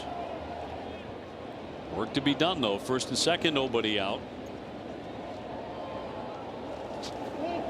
Indicates a bunt and takes ball 1. You don't see this much, do you? Move a couple runners over to tie the game up. Teams now, they play for big innings. See if he sticks with it. And he will. He pulls it away. Fastball downstairs, 2-0.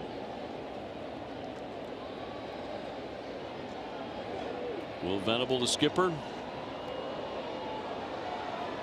formerly on the Red Sox staff a few years ago. 2-0.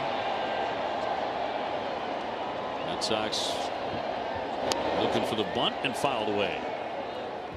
2-1. That's one thing you got to do. See, the team's going to give you an out. You have to take it.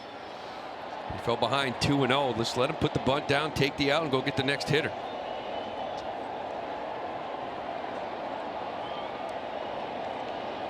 A single and a hit batsman, and now 2-1 on Vargas.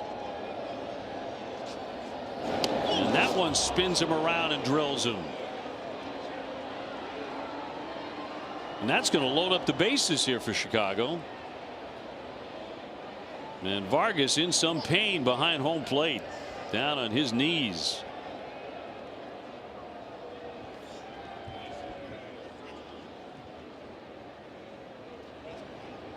This is what we're talking about here. I mean, I don't even understand why you want to throw him a cutter. Just wants to square it around and put a bunt down, give him a 4-seamer and take the out. It's that leadoff single. Now you've hit 2 guys and you've Really created a bad situation for yourselves. Should have one out, second and third. Just let them do it.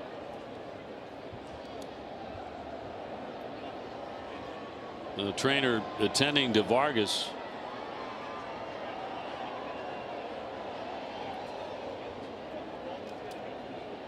And wanting to take his base. This will load him up with nobody out in the 7th inning. So Kelly has come on and filled him up.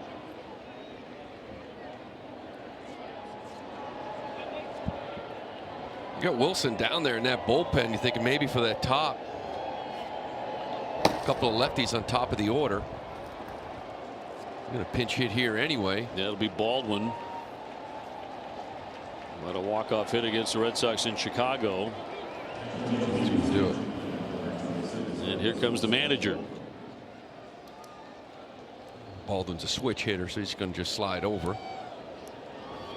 But Wilson will be brought in to take him on. With the bases all filled up and nobody out. White Sox keep hanging around, and they've got a golden chance right here. More in a moment.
Is brought to you by Subaru of New England and the all-new 2025 Subaru Forester. Subaru of New England.com, and by WB Mason. Request your food service catalog today at WBMason.com. Red Sox a little bit of trouble here. The bases are loaded for Chicago. Dustin Wilson coming out of the bullpen inherits a mess. Baldwin's going to turn over and bat righty. No place to put him. Wilson with an ERA right at 3, and his first one to Baldwin. A bunt toward first base. That'll get a run in. Casas goes for the tag and gets him. They were determined to bunt, and they pick up a run. That'll make it 4-3. What was that? I mean, I just don't understand. You got bases loaded, nobody out, and you try to get one across. Like, they were going to do it at all costs. Like, great. Well, I just don't understand. You know, not playing for a big inning. You just, I get it, it's late and everything, but you have bases loaded, nobody out, down 2. Well, they get Palacios down to third, Vargas down to second. And here's Caro, the young catcher, to hit from Maton. One out. It does become a one-run game, second and third. Well, I know Baldwin's, he's a better hitter from the left side. He's got a little more pop and higher average, but just admitting you can't hit from the right. Yeah, bases loaded, nobody out, they bunt. Just don't see it. Don't see bunting anyway, but let alone there. You got bases loaded, nobody out, and we're trying to get one across. No, we're trying to put up 4, aren't we? Well, it has been the worst offense in the American League. 1 ball and 2 strikes, but even given that they're dead last in runs. Curious. Venable trying to eke out a win here today. Red Sox have stopped scoring since they got a run in the second. It's the first run for Chicago since the first. And popped up along the right field line, charging Abreu, but it's off into the stands. 1-2. You know, and this is where the game has changed as well. Like normally you're up a run second and third, you wouldn't bring the infield in because you're afraid of the little blooper that gets over the infielder's head. They score 2 and now you're trailing. But this day and age, there's so much data and analytics. I tell you to always come in, ground ball, cut the run off, try to hold on to the lead. Just that bloop that just gets into the outfield is the one that burns you. Caro just recently made his major league debut against Oakland. And he's going to go up the middle for a base hit. Palacios will score. Here comes the second run. Vargas is in to score. And Chicago has the lead. What a team. Caro driving in a pair to make it 5-4. The Red Sox have been just in too many of these games with this club. You know, in Chicago, they're up 2-0, seemed comfortable. You lost in extras. Last night, you're up 3-0, felt comfortable. You won it in extras, but here today, you're up 4-2 early after 2 innings. And you're unable to kind of be that next team to score, make it 6-2, right? But a big difference. Frustrating. Here's Benintendi. Benny today 0 for 3. Only 1 out. Chicago rallying to put up 3 and take the lead.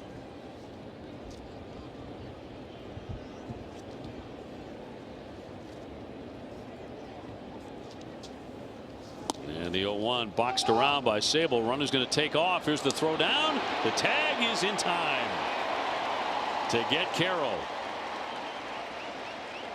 He's going to hang by the bag. Are they going to challenge that? They will not. And 2 away. Blake does a nice job getting on it and just coming up ready to throw. Too many times catchers will come up, look, see that he's running, and that little extra time gives the runner time to get there, but he just comes up ready to throw, puts it on the money. So the 1-1 to Benintendi with the bases empty. And a pop-up. Racing back for that Sable. It comes back. He makes a diving play on it. Outstanding play by Sable for out number 3. Had to make an adjustment on this. Lunging and into the webbing.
Coverage begins at 10 a.m. with first pitch at 11, only on NESN and streaming on NESN 360.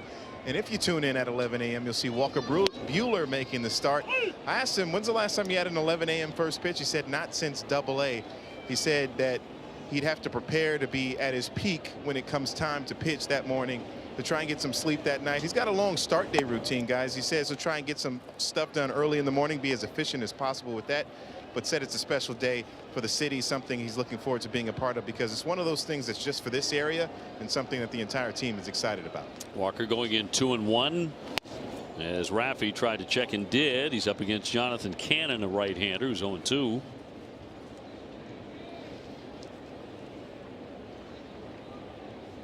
And Liam Hendricks up in the bullpen and warming up, preparing to get in. This one floated into left field. Benintendi dives on it, makes the play.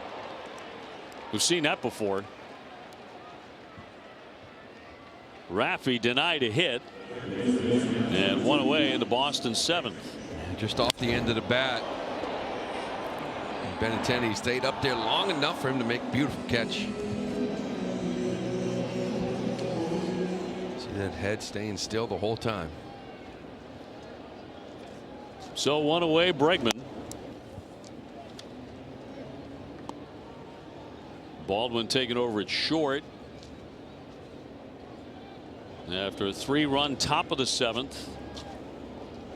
That included an interesting decision to bunt and bring in a run. And then Caro drove in another 2 with a base hit. I mean, it doesn't even matter how it worked. It just didn't make much sense. But they're in front. 5-4.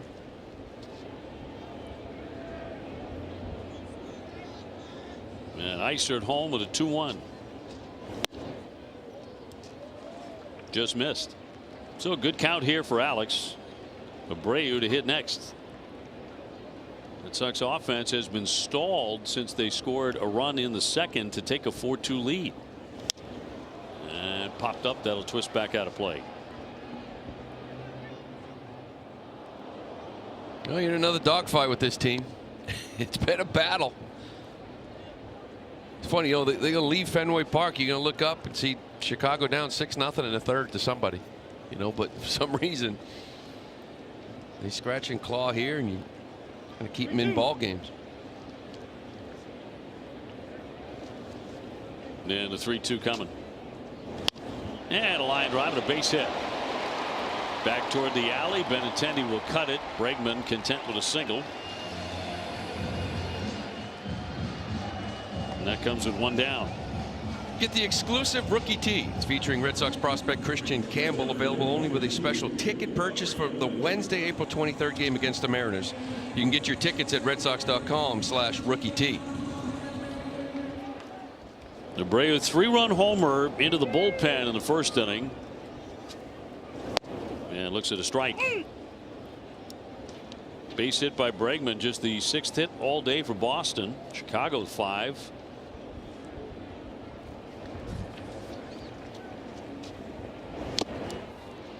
You know, this is the difference from this year and last. You know, this had Refsnyder written all over it, you know, last year, but Corey is maybe picking his spots with left-handed starters to get Ref some starts, but within games allowing Abreu to face the lefty, maybe buy him another at bat in the 9th off a righty. We saw it work in Texas when he hit that 3-run homer, that big home run to win it.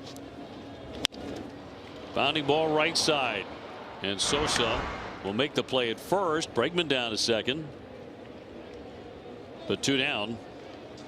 So it's up to Campbell to pick up this run.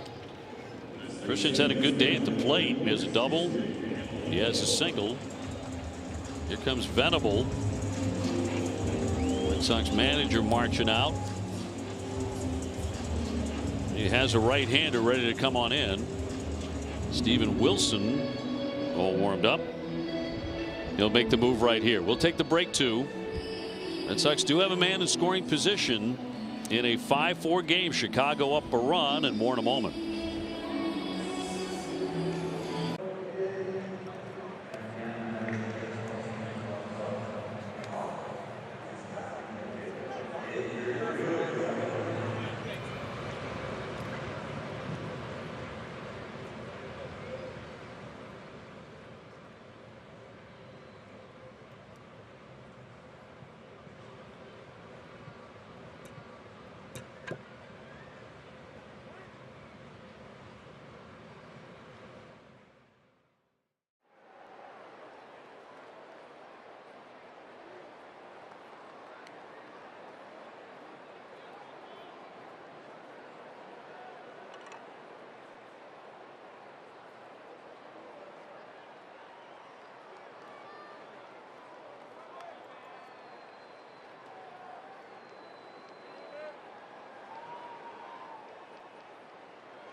Baseball on NESN is brought to you by Nissan. Shop nissanusa.com today. And by Plymouth Rock, the official auto and home insurance provider of the Boston Red Sox. Bregman is the runner at second. Steven Wilson's the new pitcher. And we'll take on Christian Campbell here in a moment, who has gone 2 for 3. Red Sox trying to rally after giving up 3 runs in the top of this inning to fall behind for the first time today. Sweeper heavy here from Wilson. We saw him the other night. They've been throwing a lot of breaking balls to Campbell. He made the adjustment today. He's hit a couple of them hard. You're going to get more of them here. You just pick the right one and put the swing on it. Youngster 3 for 19 with runners in scoring position, trying to break through here. Swinging a high deep drive down the left field line, but he's going to push that one up into that top level foul. Put a nice swing on it.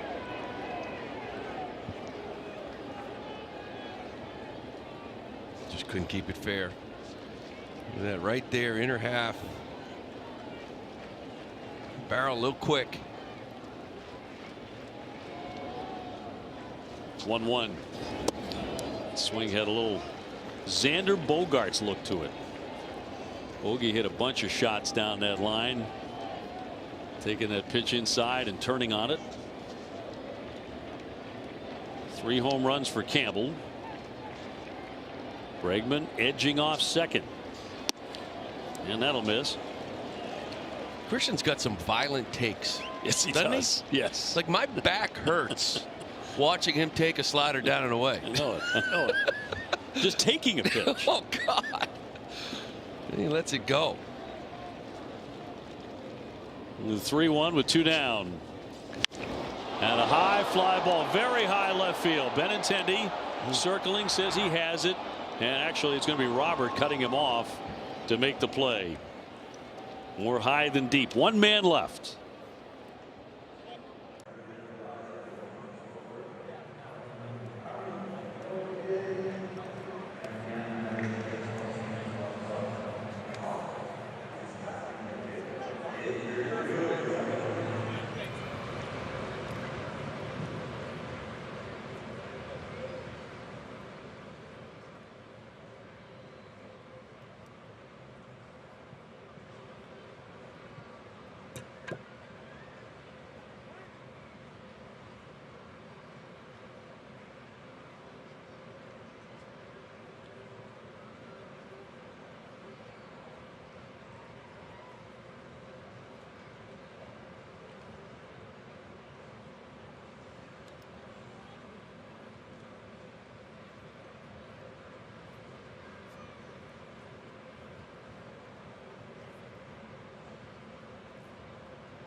There are so many stories over the course of a Major League Baseball season, but this is a very touching one.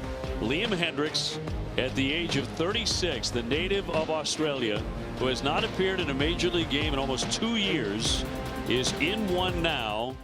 Guy who's been a great reliever through the course of his career. He's done so many things. He's battled back from stage 4 non-Hodgkin's lymphoma and from Tommy John surgery.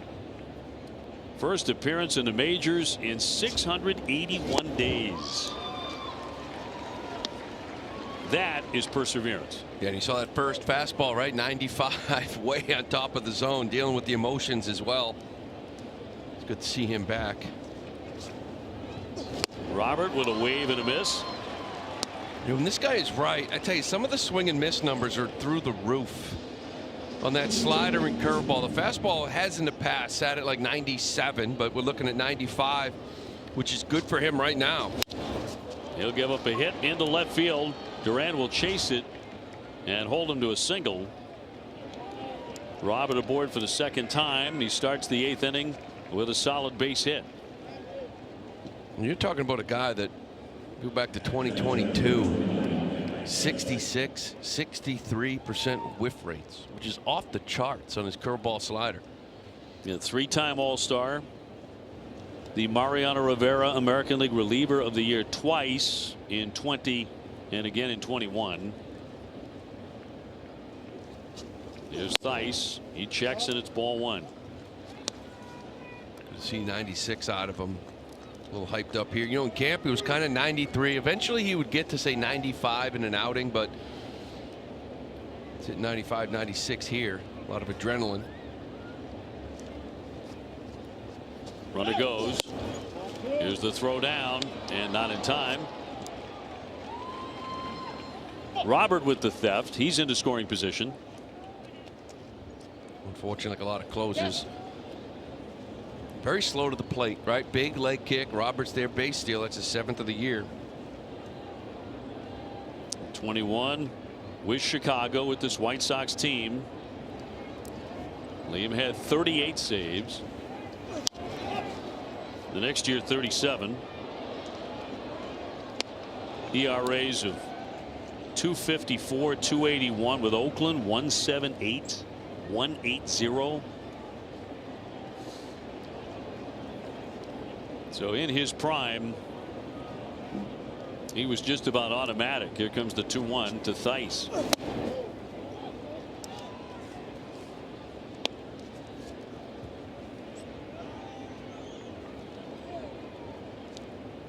Three and 1. Vaughn on deck.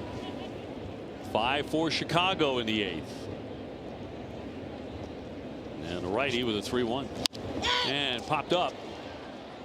Sable and Bregman. Bregman coming, makes the play, and the runner holding at second. 1 down. He's also known to be very vocal on the mound. Yeah, just a little. Right up. I wouldn't put the mic too close to him, though, on the mound.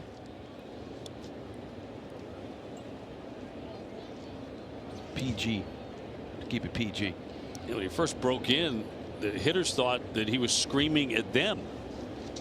And he had to declare that, no, I'm not yelling at myself.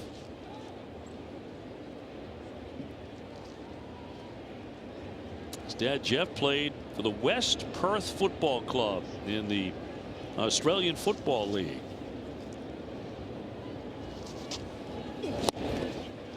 And under the father-son rule used by the Australian Football League at the time, Liam was eligible to be drafted by the West Coast Eagles had he decided to pursue a career in football.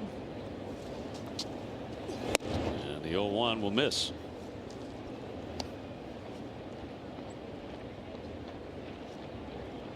Man at second, 1 away.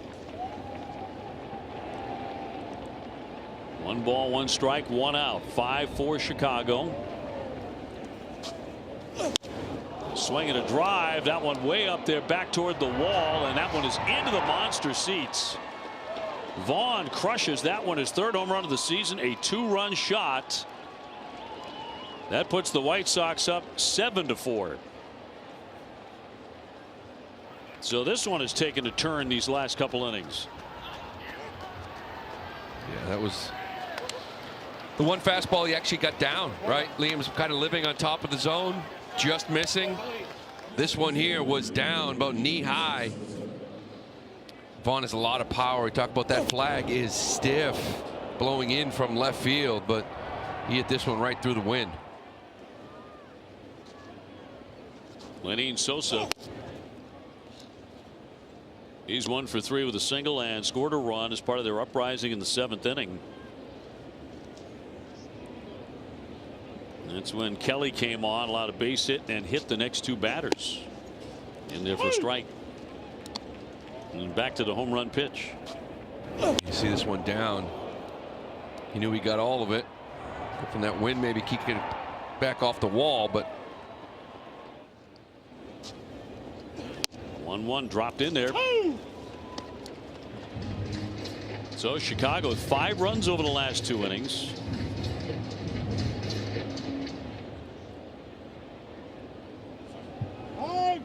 And time will be granted here to Sosa.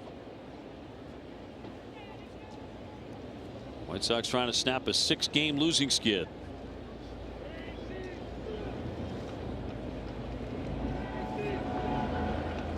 And Hendricks with a 1-2.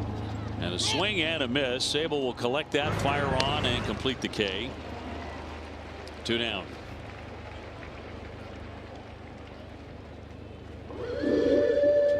It'll set up Palacios. Core wanting that ball back. First strikeout in a long time for Liam. First time in a couple of years at the big league level. Palacios, one of the 2 guys who got hit by a pitch by Zach Kelly in the 7th. Red Sox had the lead going into that inning, 4-2. Now they trail 7-4.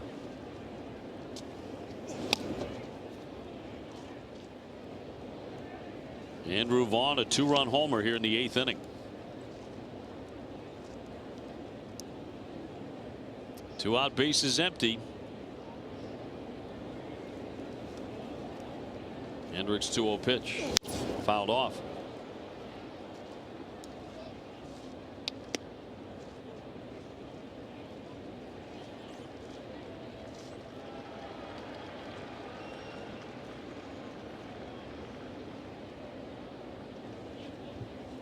And the 2-1. 95 for a strike. He's going to be happy with the power that he's showing right here. Again, he kind of lived around 93 when we saw him earlier, but he's been 95, 96 consistently. That part of it, yeah, not the home run. No. One base hit before that. And got a check swing to make it 3-2. You know, he was talking about, you know, all this bullpens and lives and rehabs. That it's all about working and how do you feel and how do you feel the next day. And now that he's active, it's like, okay, that's all behind me. Now I got to get guys out. Right now I got to go out and execute. 3-2 and roped foul. I'm sure he envisioned in his dreams 3 quick outs, probably 3 strikeouts on return. That did not happen today. But looking for that final out right here. Nobody aboard, man. The 3-2. Broken bat, little ground ball that gets by the mound. Bregman bare hands throws close and safe. So Palacios beat the wrap and safely aboard at first. And there will be no challenge from the Red Sox on that play. So it'll be a base hit. Just out of his reach. Bregman did everything he could, but Palacio getting down the line.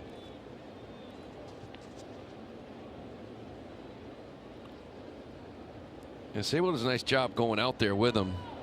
It's kind of awkward the way he went after with his legs. Kind of losing his balance.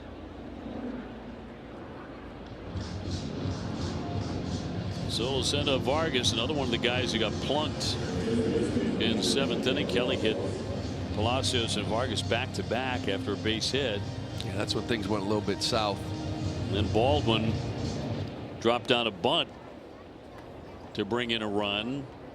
Moments after that, the rookie Caro with a 2-run single. And in this inning, a 2-run homer. Throw back to first base and safely back in there's Palacios.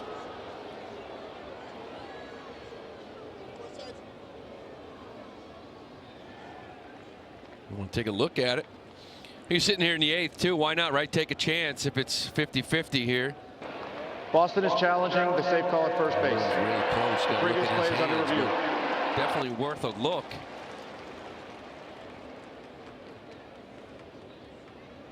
Good accurate throw there by Sable too, to even make it close, right on the bag, just a catch and touch. It's all about that top of the hand. I think he got him. If so, it'll be the second pick of the day.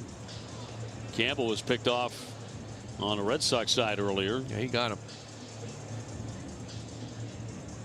Does look like he should be out. Palacios, and if so, that'll be the third out. Crowd loves it as they show it on the big board. Sable put it right there. The ruling on the field is overturned. The runner is out. Boston will retain its challenge. That is out number 3. It's 7-4 Chicago.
Solutions Company and a trusted partner for every meaningful moment of health. You can learn more at cbshealth.com. Back at Fenway, 7-4 Chicago. 5 runs over the last 2 innings for the White Sox. Chase Meidroth will take over at short. Baldwin goes out to right field. And Steven Wilson stays on to pitch. And we'll get Casas, Rafaela, and Hamilton in the bottom of the 8th. Red Sox with a lot of work to do all of a sudden. Red Sox were kind of cruising along with a 4-2 lead for the bulk of the day. 3rd inning, 4th inning, 5th inning, 6th inning. And then a little chaos as Kelly came out of the bullpen with that 2-run lead, hit 2 batters, gave up a hit that loaded up the bases and opened a huge door for Chicago. Yeah, you know, coming in bottom half of the order. The single to Sosa, it is what it is. He's swinging the bat well, but you know, Palacios, Vargas, these guys aren't swinging it. One guy was trying to give you an out in the bunt. And Casas with a pop-up in the left. And coming on Benintendi, long way for Andrew, but he makes the catch. Tristan Casas 0 for 4 today. Yeah, the 2-0 fastball too. You want him to attack that fastball right. 2-0. And the inner half just loses the barrel.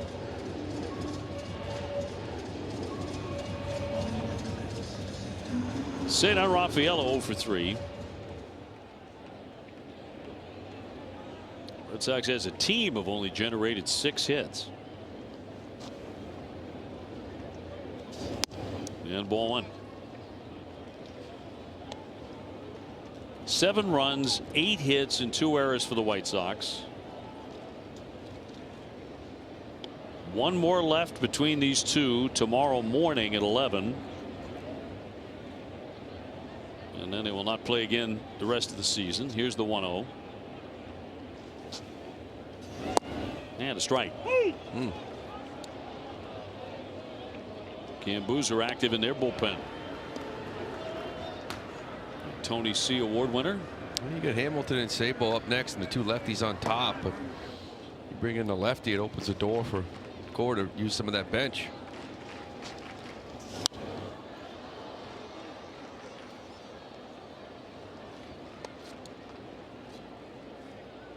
One and two on Cedon.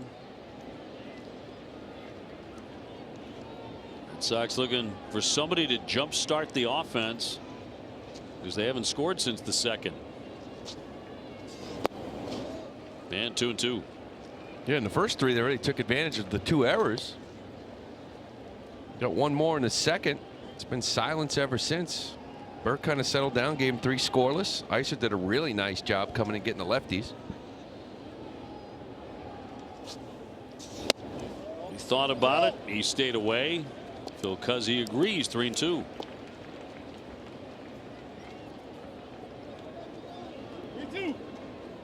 Cincinnati beating up the Orioles today 15-1 there in the 7th. Terry Francona's team, Cincinnati Reds 3-2, and just got a piece of it.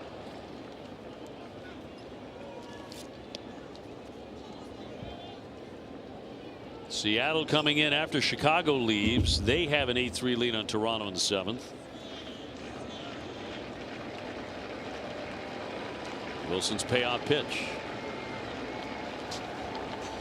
And he walked him. Red Sox have a base runner with 1 down in the 8th.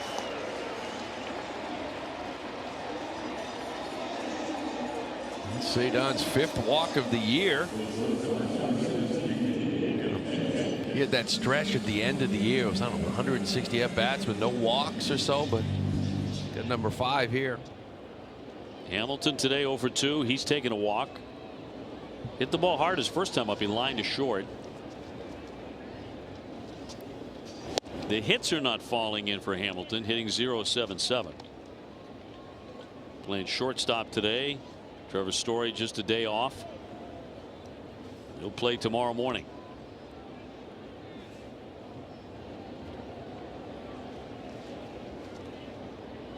One out, 1 strike.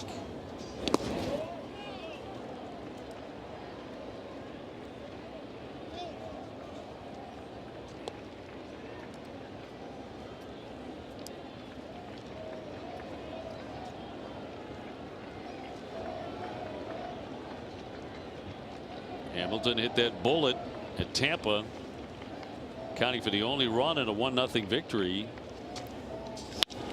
Lines that one again to short. Couple of those today, but caught by Meidroth. 2 down. Yeah, that's 2 rockets he's hit now, right back up the box, right to the shortstop. So we're saying, you got Boozer out there. I mean, he's not going to pinch hit for Durant and Devers, but by leaving Boozer out there for this bottom third, it kind of takes Story and Refsnyder and Romy out of the equation.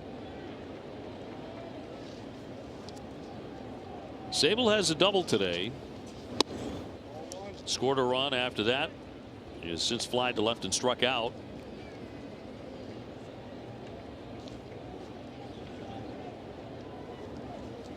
Other than a home run by Abreu in the first inning, it has been a really quiet day for the Red Sox bats.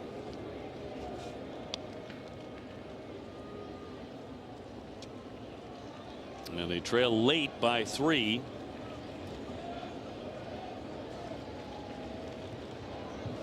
Rafaela with the lead. 2 down. Change up, and it's 1-1.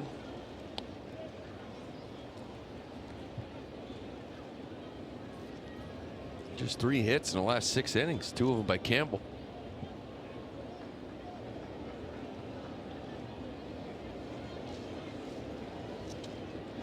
And Wilson with the 1-1. Bounced it. Really hasn't thrown that many strikes. So 21 pitches, only 9 in the zone.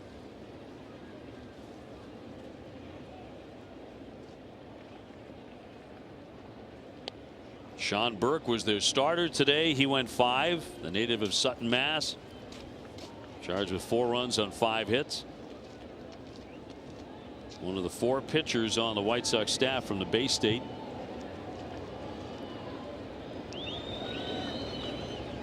That he will not factor into the decision today. Here's the 2-1 to be made, and back in on his feet safely, Cedar Rafaela. Yeah, only one of those earned for Sean Burke. A couple of those errors in the first. Kept his team in the game. Yeah, it started off ugly for Chicago, but that's the Red Sox. Here comes the 2-1. And up high a ball. 3-1. I think it'd be his last hitter with Durant on deck and Boozer ready to go.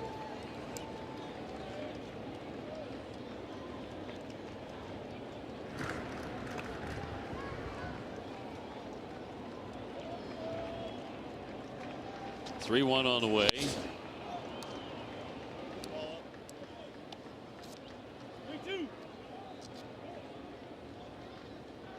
We get Cedar moving, Vaughn to move behind him.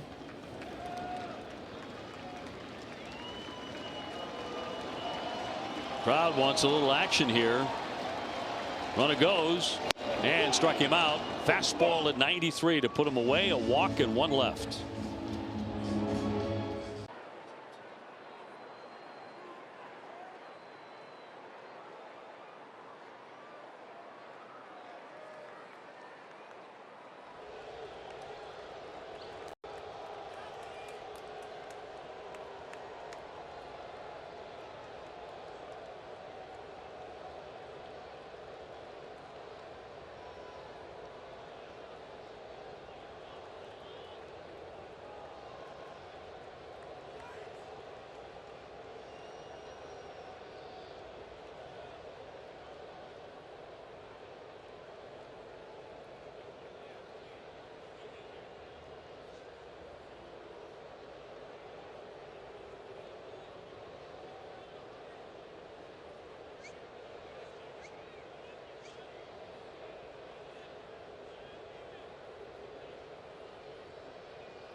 Beth Israel Deaconess Medical Center is the official hospital of the Boston Red Sox, providing first aid at Fenway and supporting Red Sox scholars. You can learn more at bidmc.org.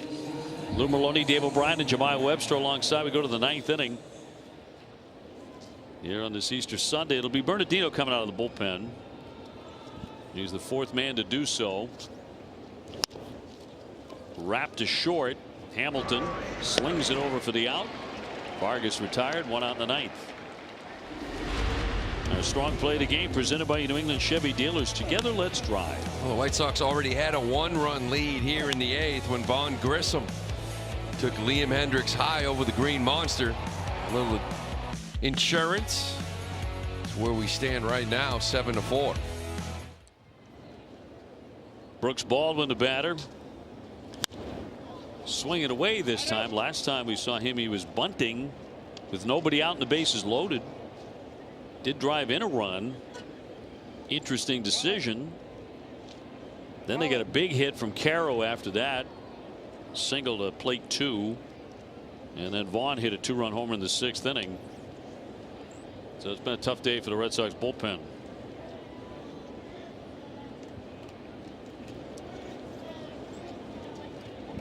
Lefty's 0-1. Stroked into center field for a base hit. Well, you know, you sit the bench all day. till the 7th inning, and they say drop down a bunt. Yep. You do that, your next at bat, you rip yourself a single. You've contributed. It's only the 4th hit. Bernie has given up here this year. He's been good. He's retired 22 of the 26 batters he has faced coming into this outing. Caro had the key knock there in the 7th inning. Drove in his first 2 major league runs. He was acquired from the Angels in a 4-player deal, including Lucas Giolito, July of 2023. Step and a throw, the tag not in time.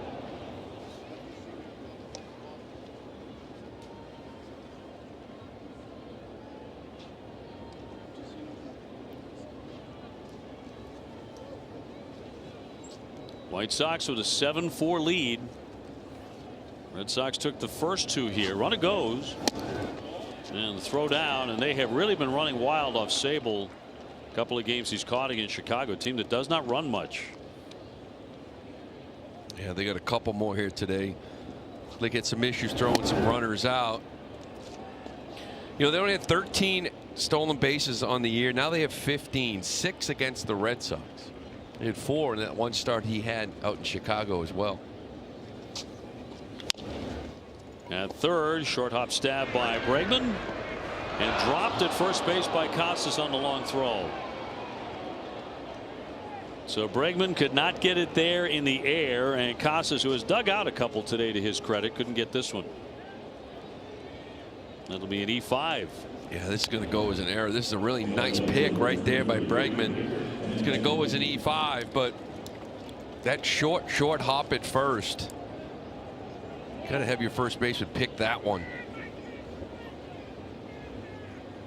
He's standing on the back side of that bag as well. If he's in the front of that bag, maybe even gets it before it bounces. Error number 5 on Bregman. He made what, 10 all last year. Yeah, that's one you need your guy to pick you up on.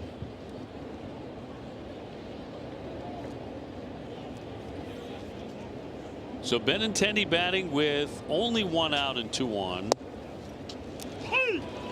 And they can go a long way with an extra base here to putting this game out of reach. Benny today 0 for 4, hitting .222 with 3 home runs.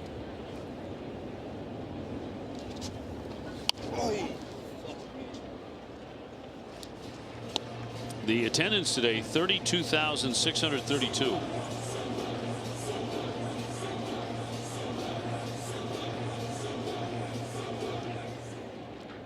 On a particularly windy day, but a beautiful day nonetheless. Didn't go on a curveball, and 2-2. Baldwin at second, Caro on at first.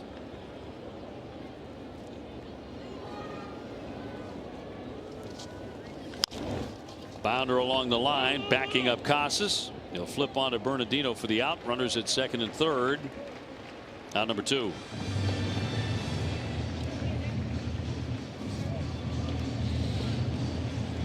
Well, if you got any shot here in the 9th, you got to leave it right where it is. Got a guy that's been a dangerous hitter against you, that's for sure. They're going to put him on.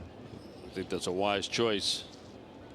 The way he has hurt the Red Sox a couple times late in games. It'll load the bases. When the Sox come up to bat in the bottom of the 9th inning, it'll be the top of the order: Duran, Devers, Bregman.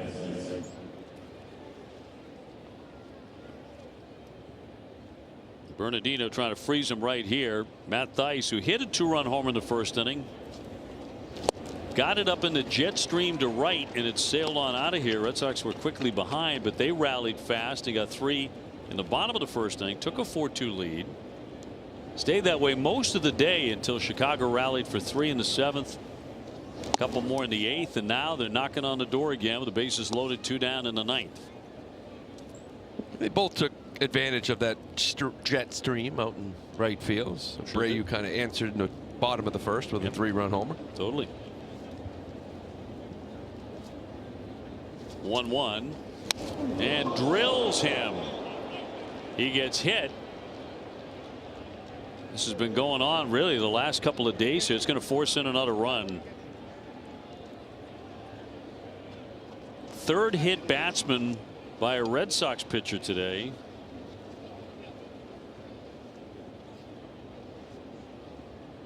And Theis up. We'll see if he takes his base here. That does force in a run to make it 8-4. I don't like the reaction of this one too. Right off that wrist. Again, it's a bad area to get hit.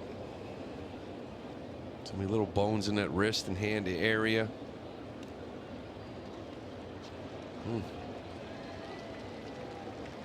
An unusually high number of hit batsmen in the series.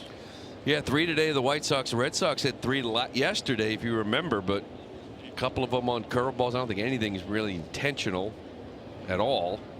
Just try to run a fastball up and in. But it gets a run aboard. So it makes it a little bit tougher now. 8-4. They walk Theis all the way to first base as he takes his base. And it'll be Andrew Vaughn next. Last time we saw him, he was hitting a home run. 2-run shot in the 8th inning. His 3rd of the year. Tucaro now is the DH. He's still playing National League style. Move guys around, lose the DH. It is what it is. He'll take a ball. 8 runs, 9 hits, 2 errors for the White Sox. 4 runs, only 6 hits and an error for Boston. Bernardino trying to get out of this without any more runs. Chicago scored 6 runs in the last 3 innings. This thing really got away from you in the 7th. Red Sox were up 4-2 in the 7th. Driven out to right. Abreu backing up to put that away up onto the warning track, but they get a big run. We're in the middle of the 9th, 8-4 Chicago.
Check out the largest selection of authentic jerseys, caps, hoodies, t-shirts, and more. Visit MLB.com, the official source for your Red Sox gear. The Red Sox 4-game winning streak very much on the line here. They trail 8-4. And coming up to bat here in the bottom of the 9th inning, Cam Boozer looking to finish it off against his old club. He's been really good. 0-1 with a 2.25 ERA in his first 8 appearances. And of course, as you know, he can bring it. He's been good against the Sox here in this last week. He was good last year. Ton of swing and miss. Power fastball, 96, 97. Taylor taking over in right. As Duran will start it here in the bottom of the ninth. Jaron 1 for 4, an RBI single today. Devers on deck, Bregman to follow, Abreu after them if anybody reaches. And a 1-0 from the lefty. They moved on from Boozer early in the offseason. I thought it was a little strange. Because they kept talking about wanting to get more power out of the bullpen, especially from left-handed pitchers. More swing and miss. We're kind of describing this guy. 2-1.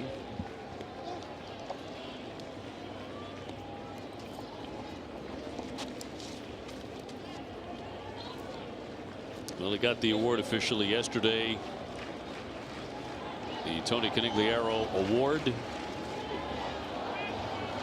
for courage and persistence. The 2-1 in play to the right side. Little two-hopper for Sosa. 1 out.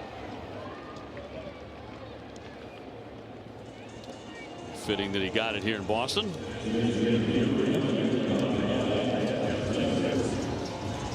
Rafi Devers has walked a couple of times and reached on an error.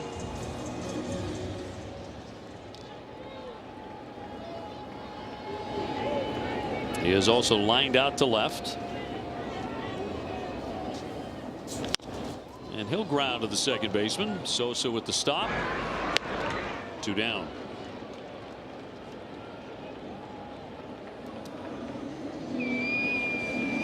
So 2 fast outs in front of Bregman, who's been on base 3 times. An error, hit by pitch, and singled.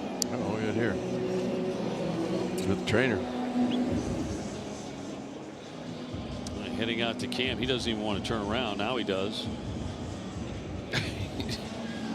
First, I was wondering if he was just trying to avoid them. And he turned around and was surprised to see them both coming out. He says he's fine.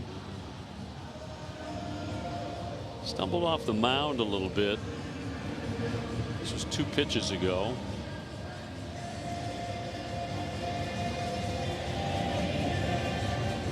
It was on the Duran tapper. That little hop right there caught the eye and flexed that left ankle. Little leg.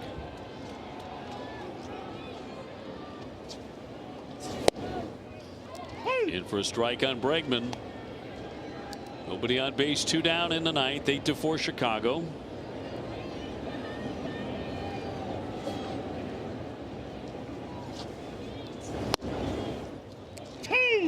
Quickly 0-2.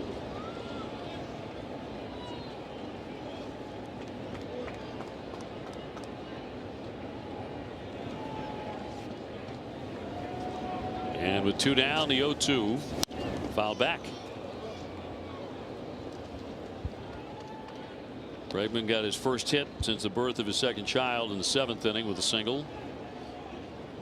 The Red Sox have been held to just 6 hits today by Chicago pitching.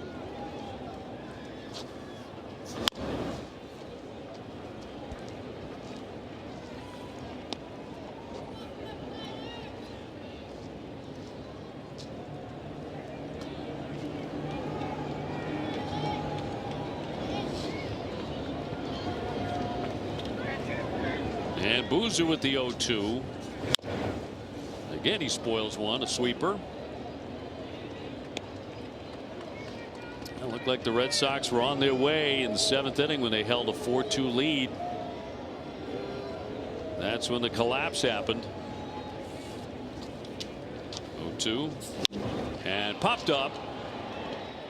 Sosa will make the catch, and that's the ball game. It ends 8-4. The White Sox snap the Red Sox 4-game winning streak, and they end their own 6-game losing streak. Well, you were 8-0 when leading after 7. You didn't think that first loss would be to the Chicago White Sox. You usually got to put those in the W column, but it happened here today, and bullpen's been great, just didn't get it done here. You still got an opportunity to come out, try to win this series. Tomorrow's a big game. You take 3 out of 4, put this one behind you.